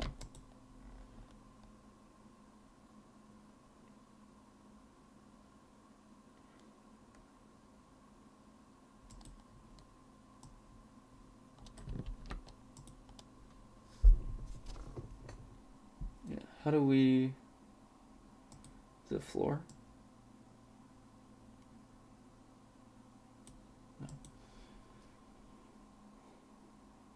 Okay, well I can just look with modulo, so repeat, and I can see, I should be able to see. Yeah, so there's a sharp line if I go in the positive direction.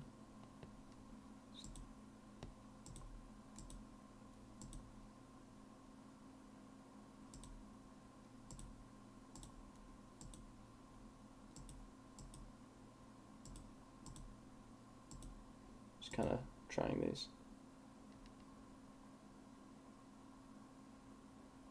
Let's use modulo. So, you know, if I scale this, I'll know where I'm positioning it. Let's just multiply to change this more dynamically. So yeah, and we don't need to use the x-axis. We're just going to use z and y in this case.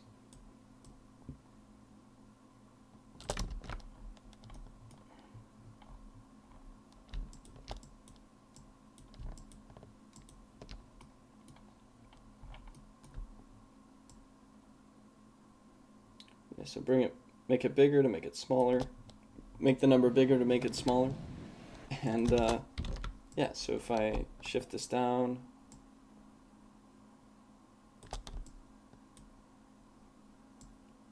shift it over, yeah, I guess this is the negative side, that's why I'm getting, you know, kind of turned around here. If I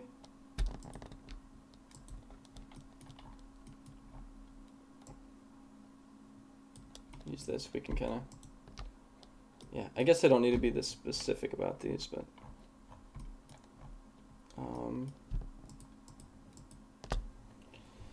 ooh.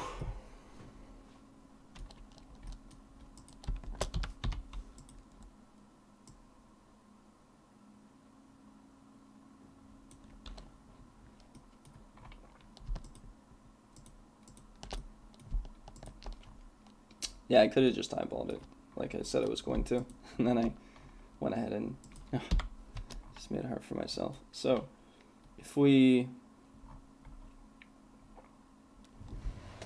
use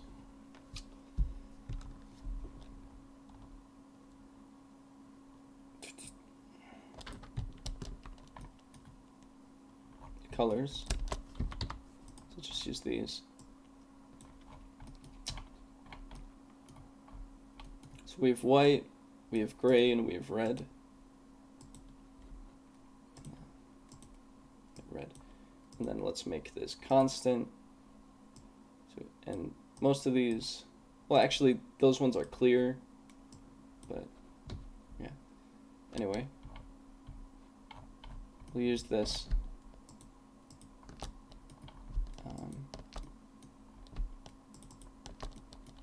So we can use snap to get our get these values here, and we'll increment it by this value, or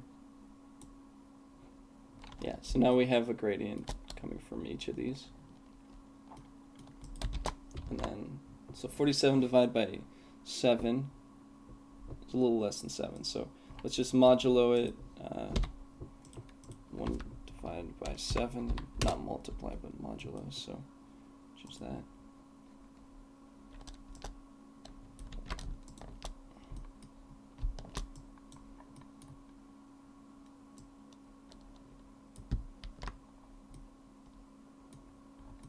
Oh, and we want to modulate the axis here. Yes, now we're getting that repetition we want. And yeah, we're gonna need to multiply this again. So we have the repetition here, and then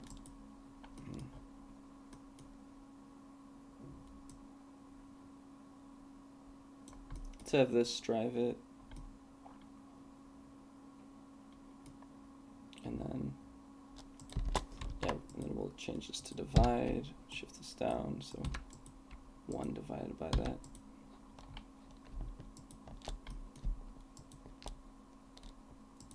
And then, but we'll divide this by 7 as well. So we're trying to get the octaves here, because that's where you get the repetition in the color. Yeah, so not that. Yeah, this goes into here and we don't associate with that one. And I think it's dark while we're incrementing by this. So 1 divided by 7, right?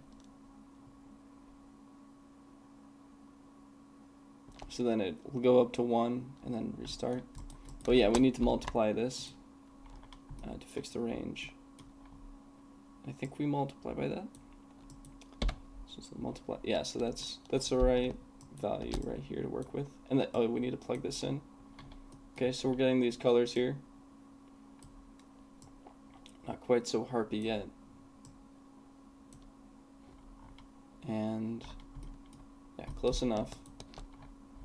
Yeah, so we have this, but let's change this value. Just flip it. Multiply. Yeah, and this is a bit much, so I'm gonna use a alpha texture, and then we can mask this out with sine. So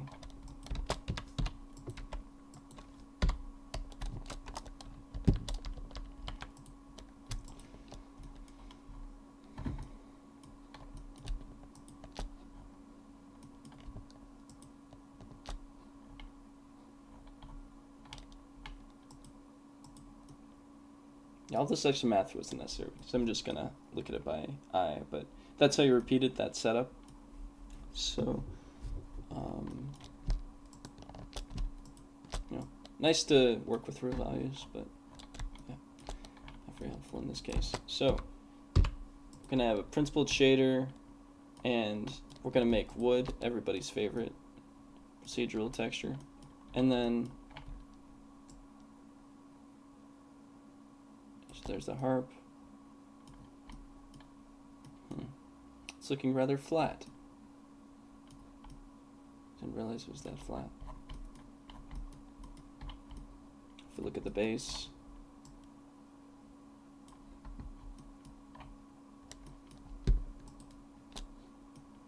yeah, it doesn't look flat.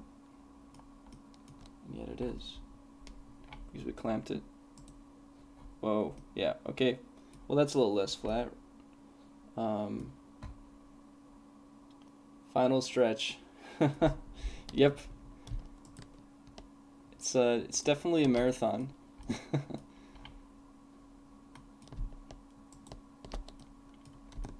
This one is, I mean, yeah, quite the test of endurance. Okay, for the space, yeah, let's take that. Oh, yeah, that's what's wrong. It's like 100 times what it should be. Okay. Just gonna eyeball on that. This texture is just too much.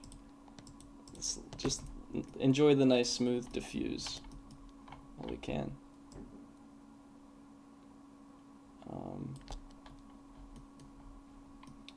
Okay, so let's take a look at this.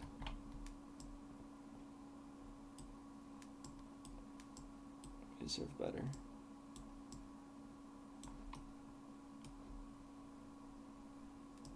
Okay, so this is the front, so let's fix that. Let's make it more like the front.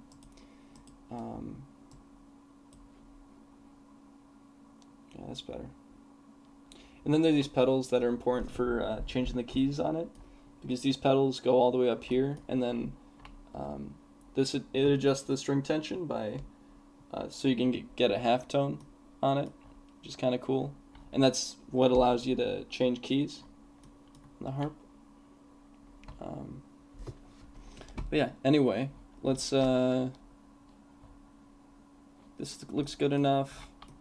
Now let's use this bit. Oh yeah, this is linear. That's our problem. Let's maybe use another value in here to lift that a little, give it a little curve. Yeah, no, that's not bad. And then use this other value. Let's reset this. Reset color in.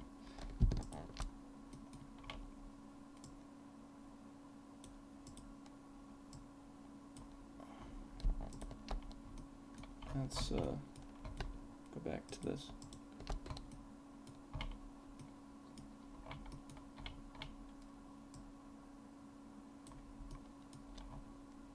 Yeah, so if I use multiply, just to strengthen that. And we have this big board in the middle, so trying to get that as much as we can. It's at an angle here, so let's try to get something like that.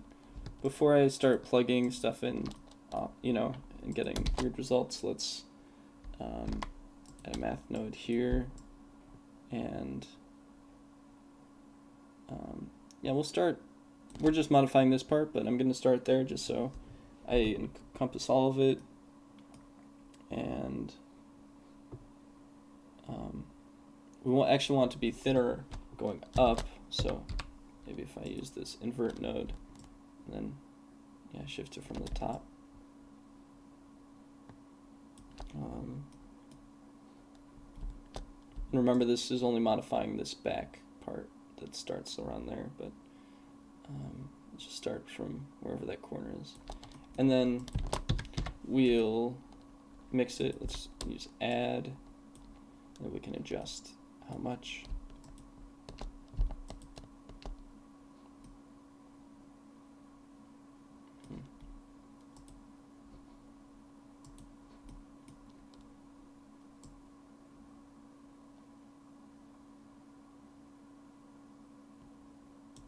And then to make sure it's only affecting this, we can put this in the factor, and then again use sine. Yeah, okay, yeah, that's better. So yeah, that's a successful version of what I was trying to do earlier. Yeah, and if let's just adjust because we can't get in there because this is plugged in, we can still use multiply to adjust that. And that pretty much does the same thing as it did before.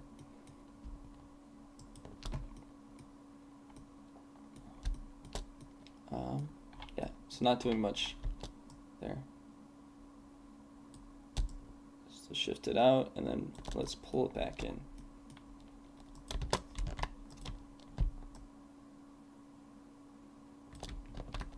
No, but we don't want to do that. We don't want to affect the factor there. And we have this value. We have this already here, so yeah.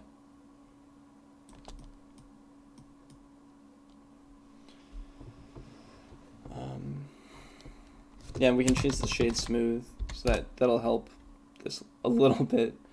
I guess with this extreme angle, we really have to up the geometry. I'm gonna save this, and then up here, yeah, there's this cool kind of bevel around the top, so we can use something for that.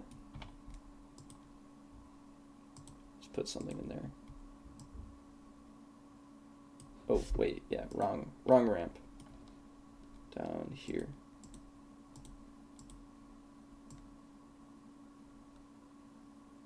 Yeah, that's more character to it.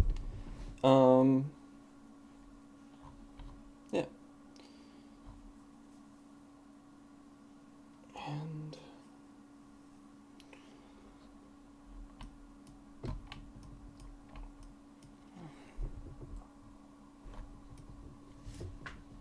we still need to incorporate, oh god, I hate this texture, like I said before. Just make these thinner, actually. That's better. Just trying to, I'm looking at this ratio, and then I'm going to scale that, adjust this scale a little bit.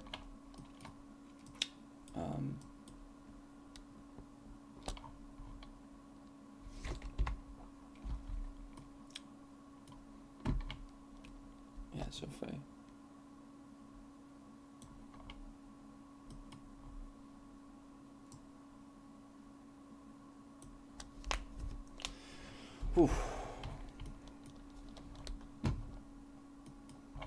gonna have to do a little bit of extra masking work with this, so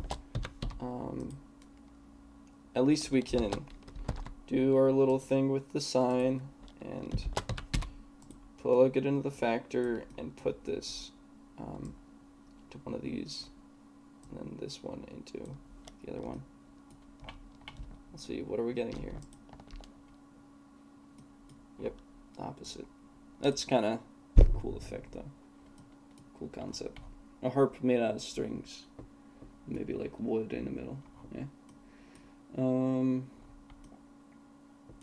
Yeah, so we already have this mask from the top.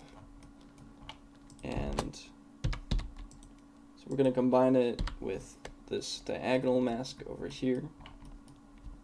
So it's one of these. Yeah, bingo. So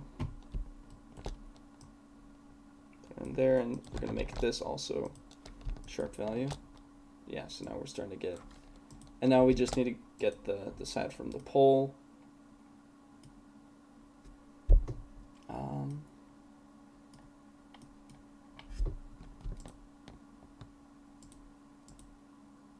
Yeah, the pole's up here. Yeah, here's subtract. That's going to be the outer edge right there, I believe. Let's try it out.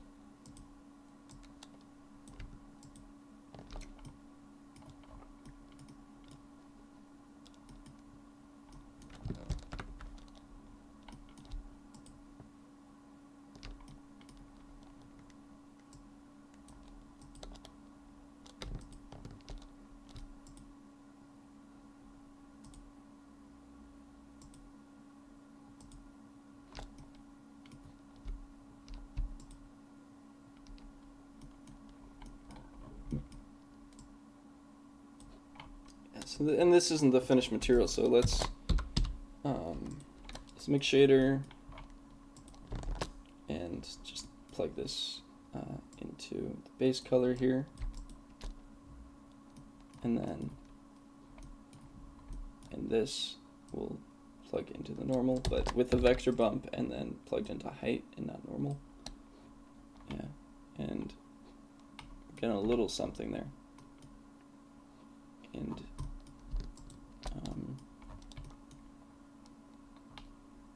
could even put the sign into the alpha, so we don't even need to use another shader to get that. And maybe we can adjust the size, make it a little bit wider. Whoa, that's a bit big.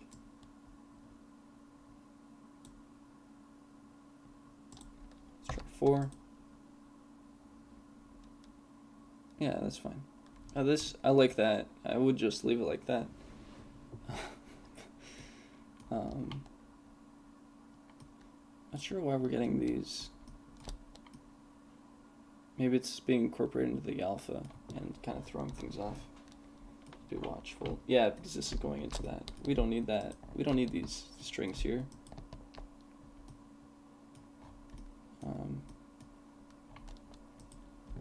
dissolve that. Jeez.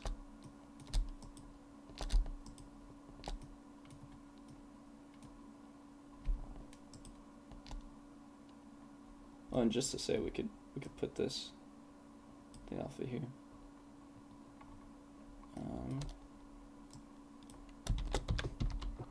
I guess it's been combined with yet another thing, because we're gonna mask out the strings here.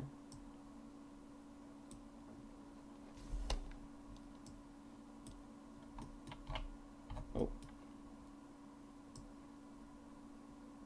there's like a pixel. The input is like a pixel when I zoom out like that.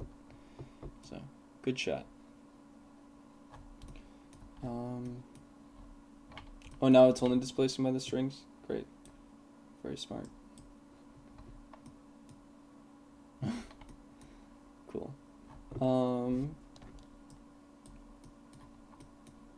Let's use, so we have this.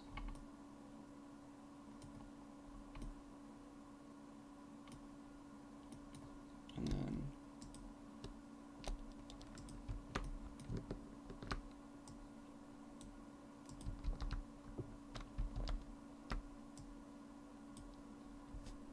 that isn't being used anywhere. Now we have this. Yeah, so that's where it was. And let's add some, yeah, well, let's combine the shader first, and then we'll be able to add some wood. I'm sure that's what everybody's waiting for. Everybody loves procedural wood.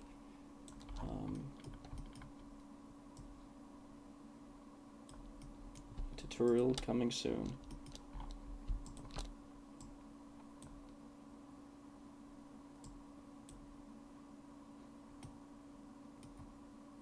Okay, so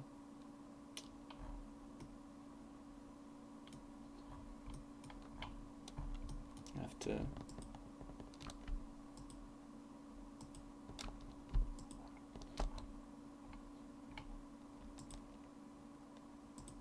maybe we can bring this in a little.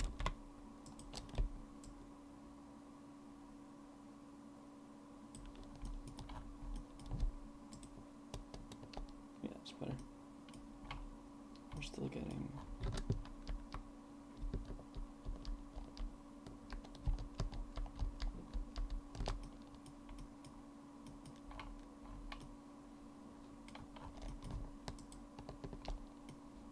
Sorry about that. Just patterns a lot.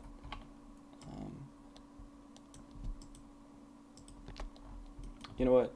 We'll just hide it from the angle. Yeah, it looks great, right? From there.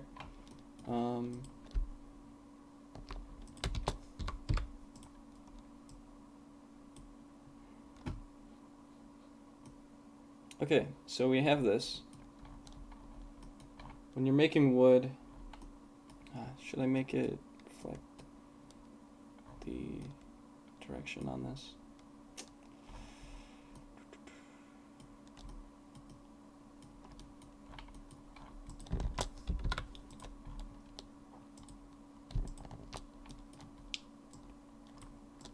Okay, this isn't the,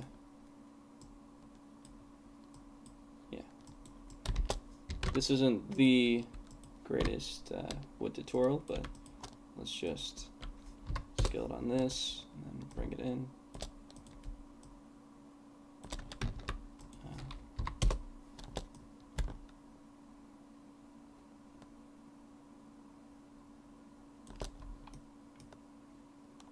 And then, yeah, I mean this grain is depending on the direction there.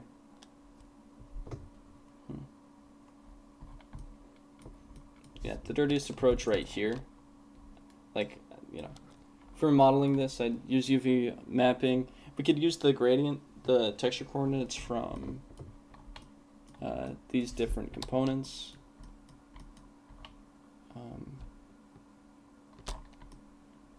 But it's going to be a lot.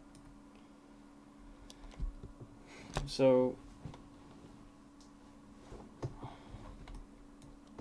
let's see. Yeah, let's do it. I'm so excited, right? So,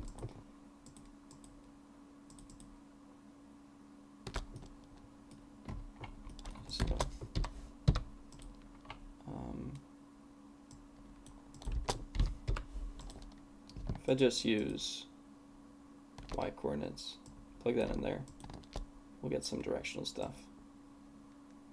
And we'll just use that for right here and there. And then mask out the other components, and then you rotate it.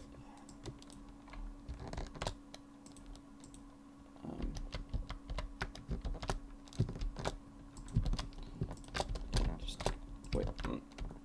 Select both of these, Control-Shift-D, bring that over there, and excuse me. So let's rotate this. So we got that, and then let's see if we can use these coordinates on the top.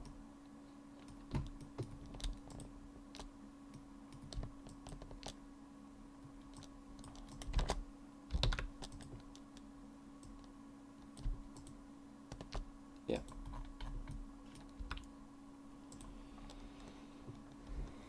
And yeah, there's so many different types of wood, and it kind of depends on the amount of grain and stuff and the type or whatever, but this is just a quick sort of impression of wood.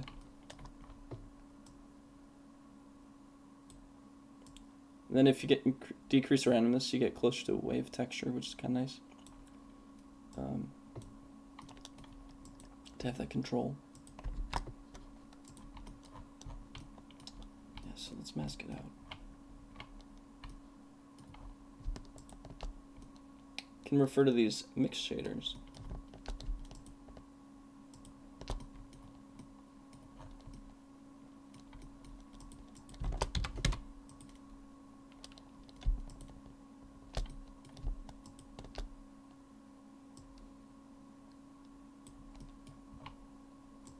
So I have one there, and then I'm just trying to focus on finding these. So I'm gonna plug them into a mix shader and then do it after. Oh yeah, so here's the curve up here. We already made a mask of this right there. And this is highlighted so I can tell.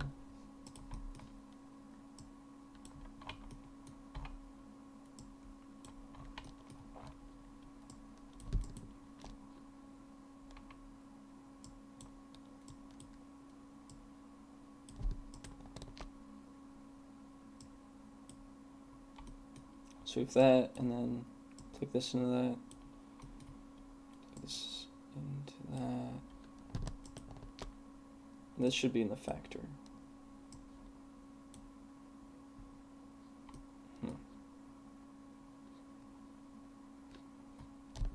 Yeah, and then sampling this. Yeah, flip these. yeah, so we're getting direction there, so everything's looking good. Yay. And then we can adjust the density on some of these just by scaling the Voronoi. So like, go for thinner lines. So that's good.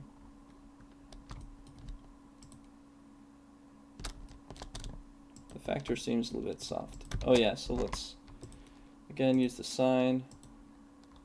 Cool. So this final shader right here, we'll plug it into this.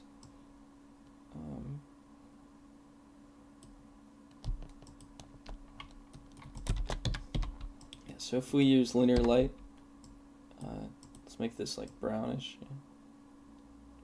And then this will mark the amount of difference. And then we'll make it darker. Kind of red. You can just kind of play with that, and then this adjusts like the variation. Paduk.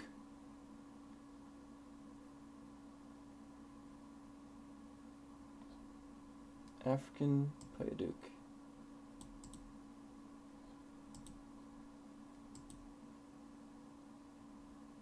Really? Wow, you're giving all this stuff that I had to check out afterwards. I appreciate it. Cool. So definitely check it out. Thanks.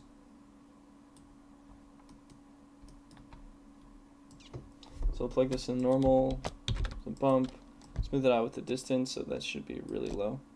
And we add a new light here.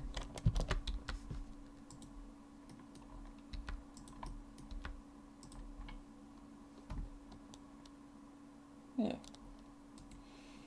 Yeah, this is too obvious. And then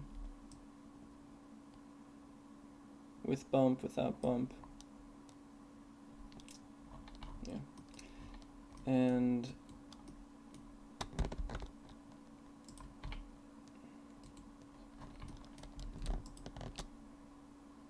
yeah, so there's the harp.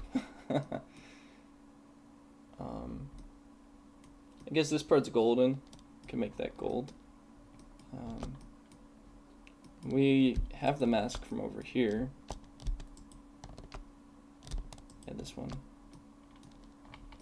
So, even though I took the time with that, I can just plug this in the mix shader. Oh, and then use this as the factor. And then let's just use a glossy. Could use a principal, then turn metallic all the way up.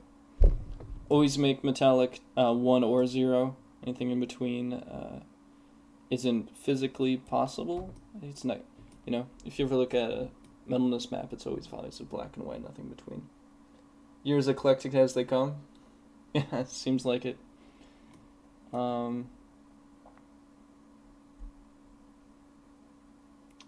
Yeah, and so we can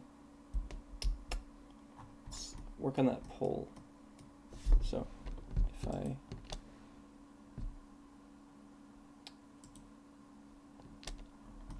okay, so we kind of need to work from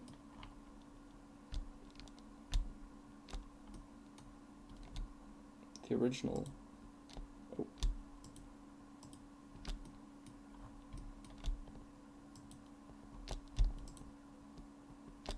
I'm gonna save this.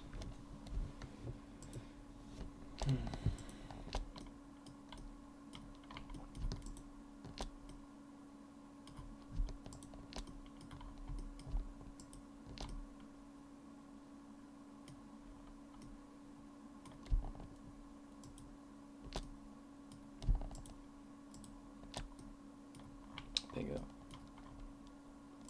So we have this, that.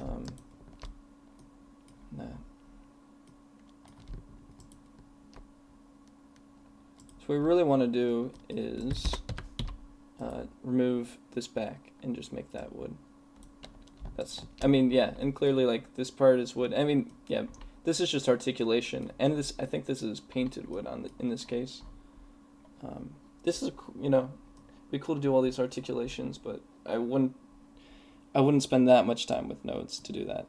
So, sculpt that out. Use curves for this kind of stuff, especially with like the new bevel profile that you can do with splines. Is you know, I think that reason alone, if you're making something like this, would be a good reason to update. The bevels are so much better than they were.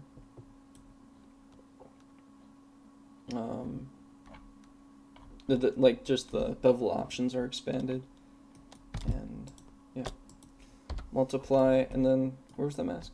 Is it this one or the other one? Not that one. This one. Okay.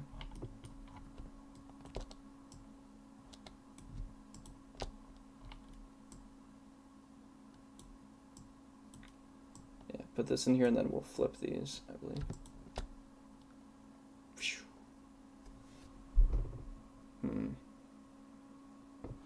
Not a fan.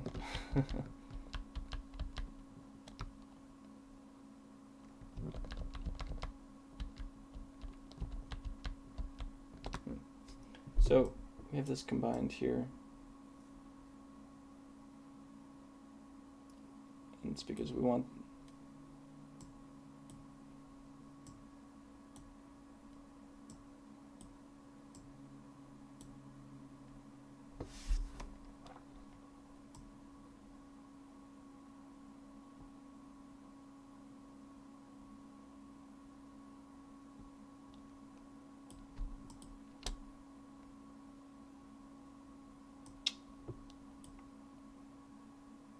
You know what? I like this. It's great. It looks. I think this is perhaps the best harp. You know, maybe better than real harps. So, yeah. With that, I think I'm gonna call it. I think I completed this challenge. Really, truly in the best way ever. Yeah. I'm a master of notes. So, yeah. Especially if you look at it from this view and try not to look around it.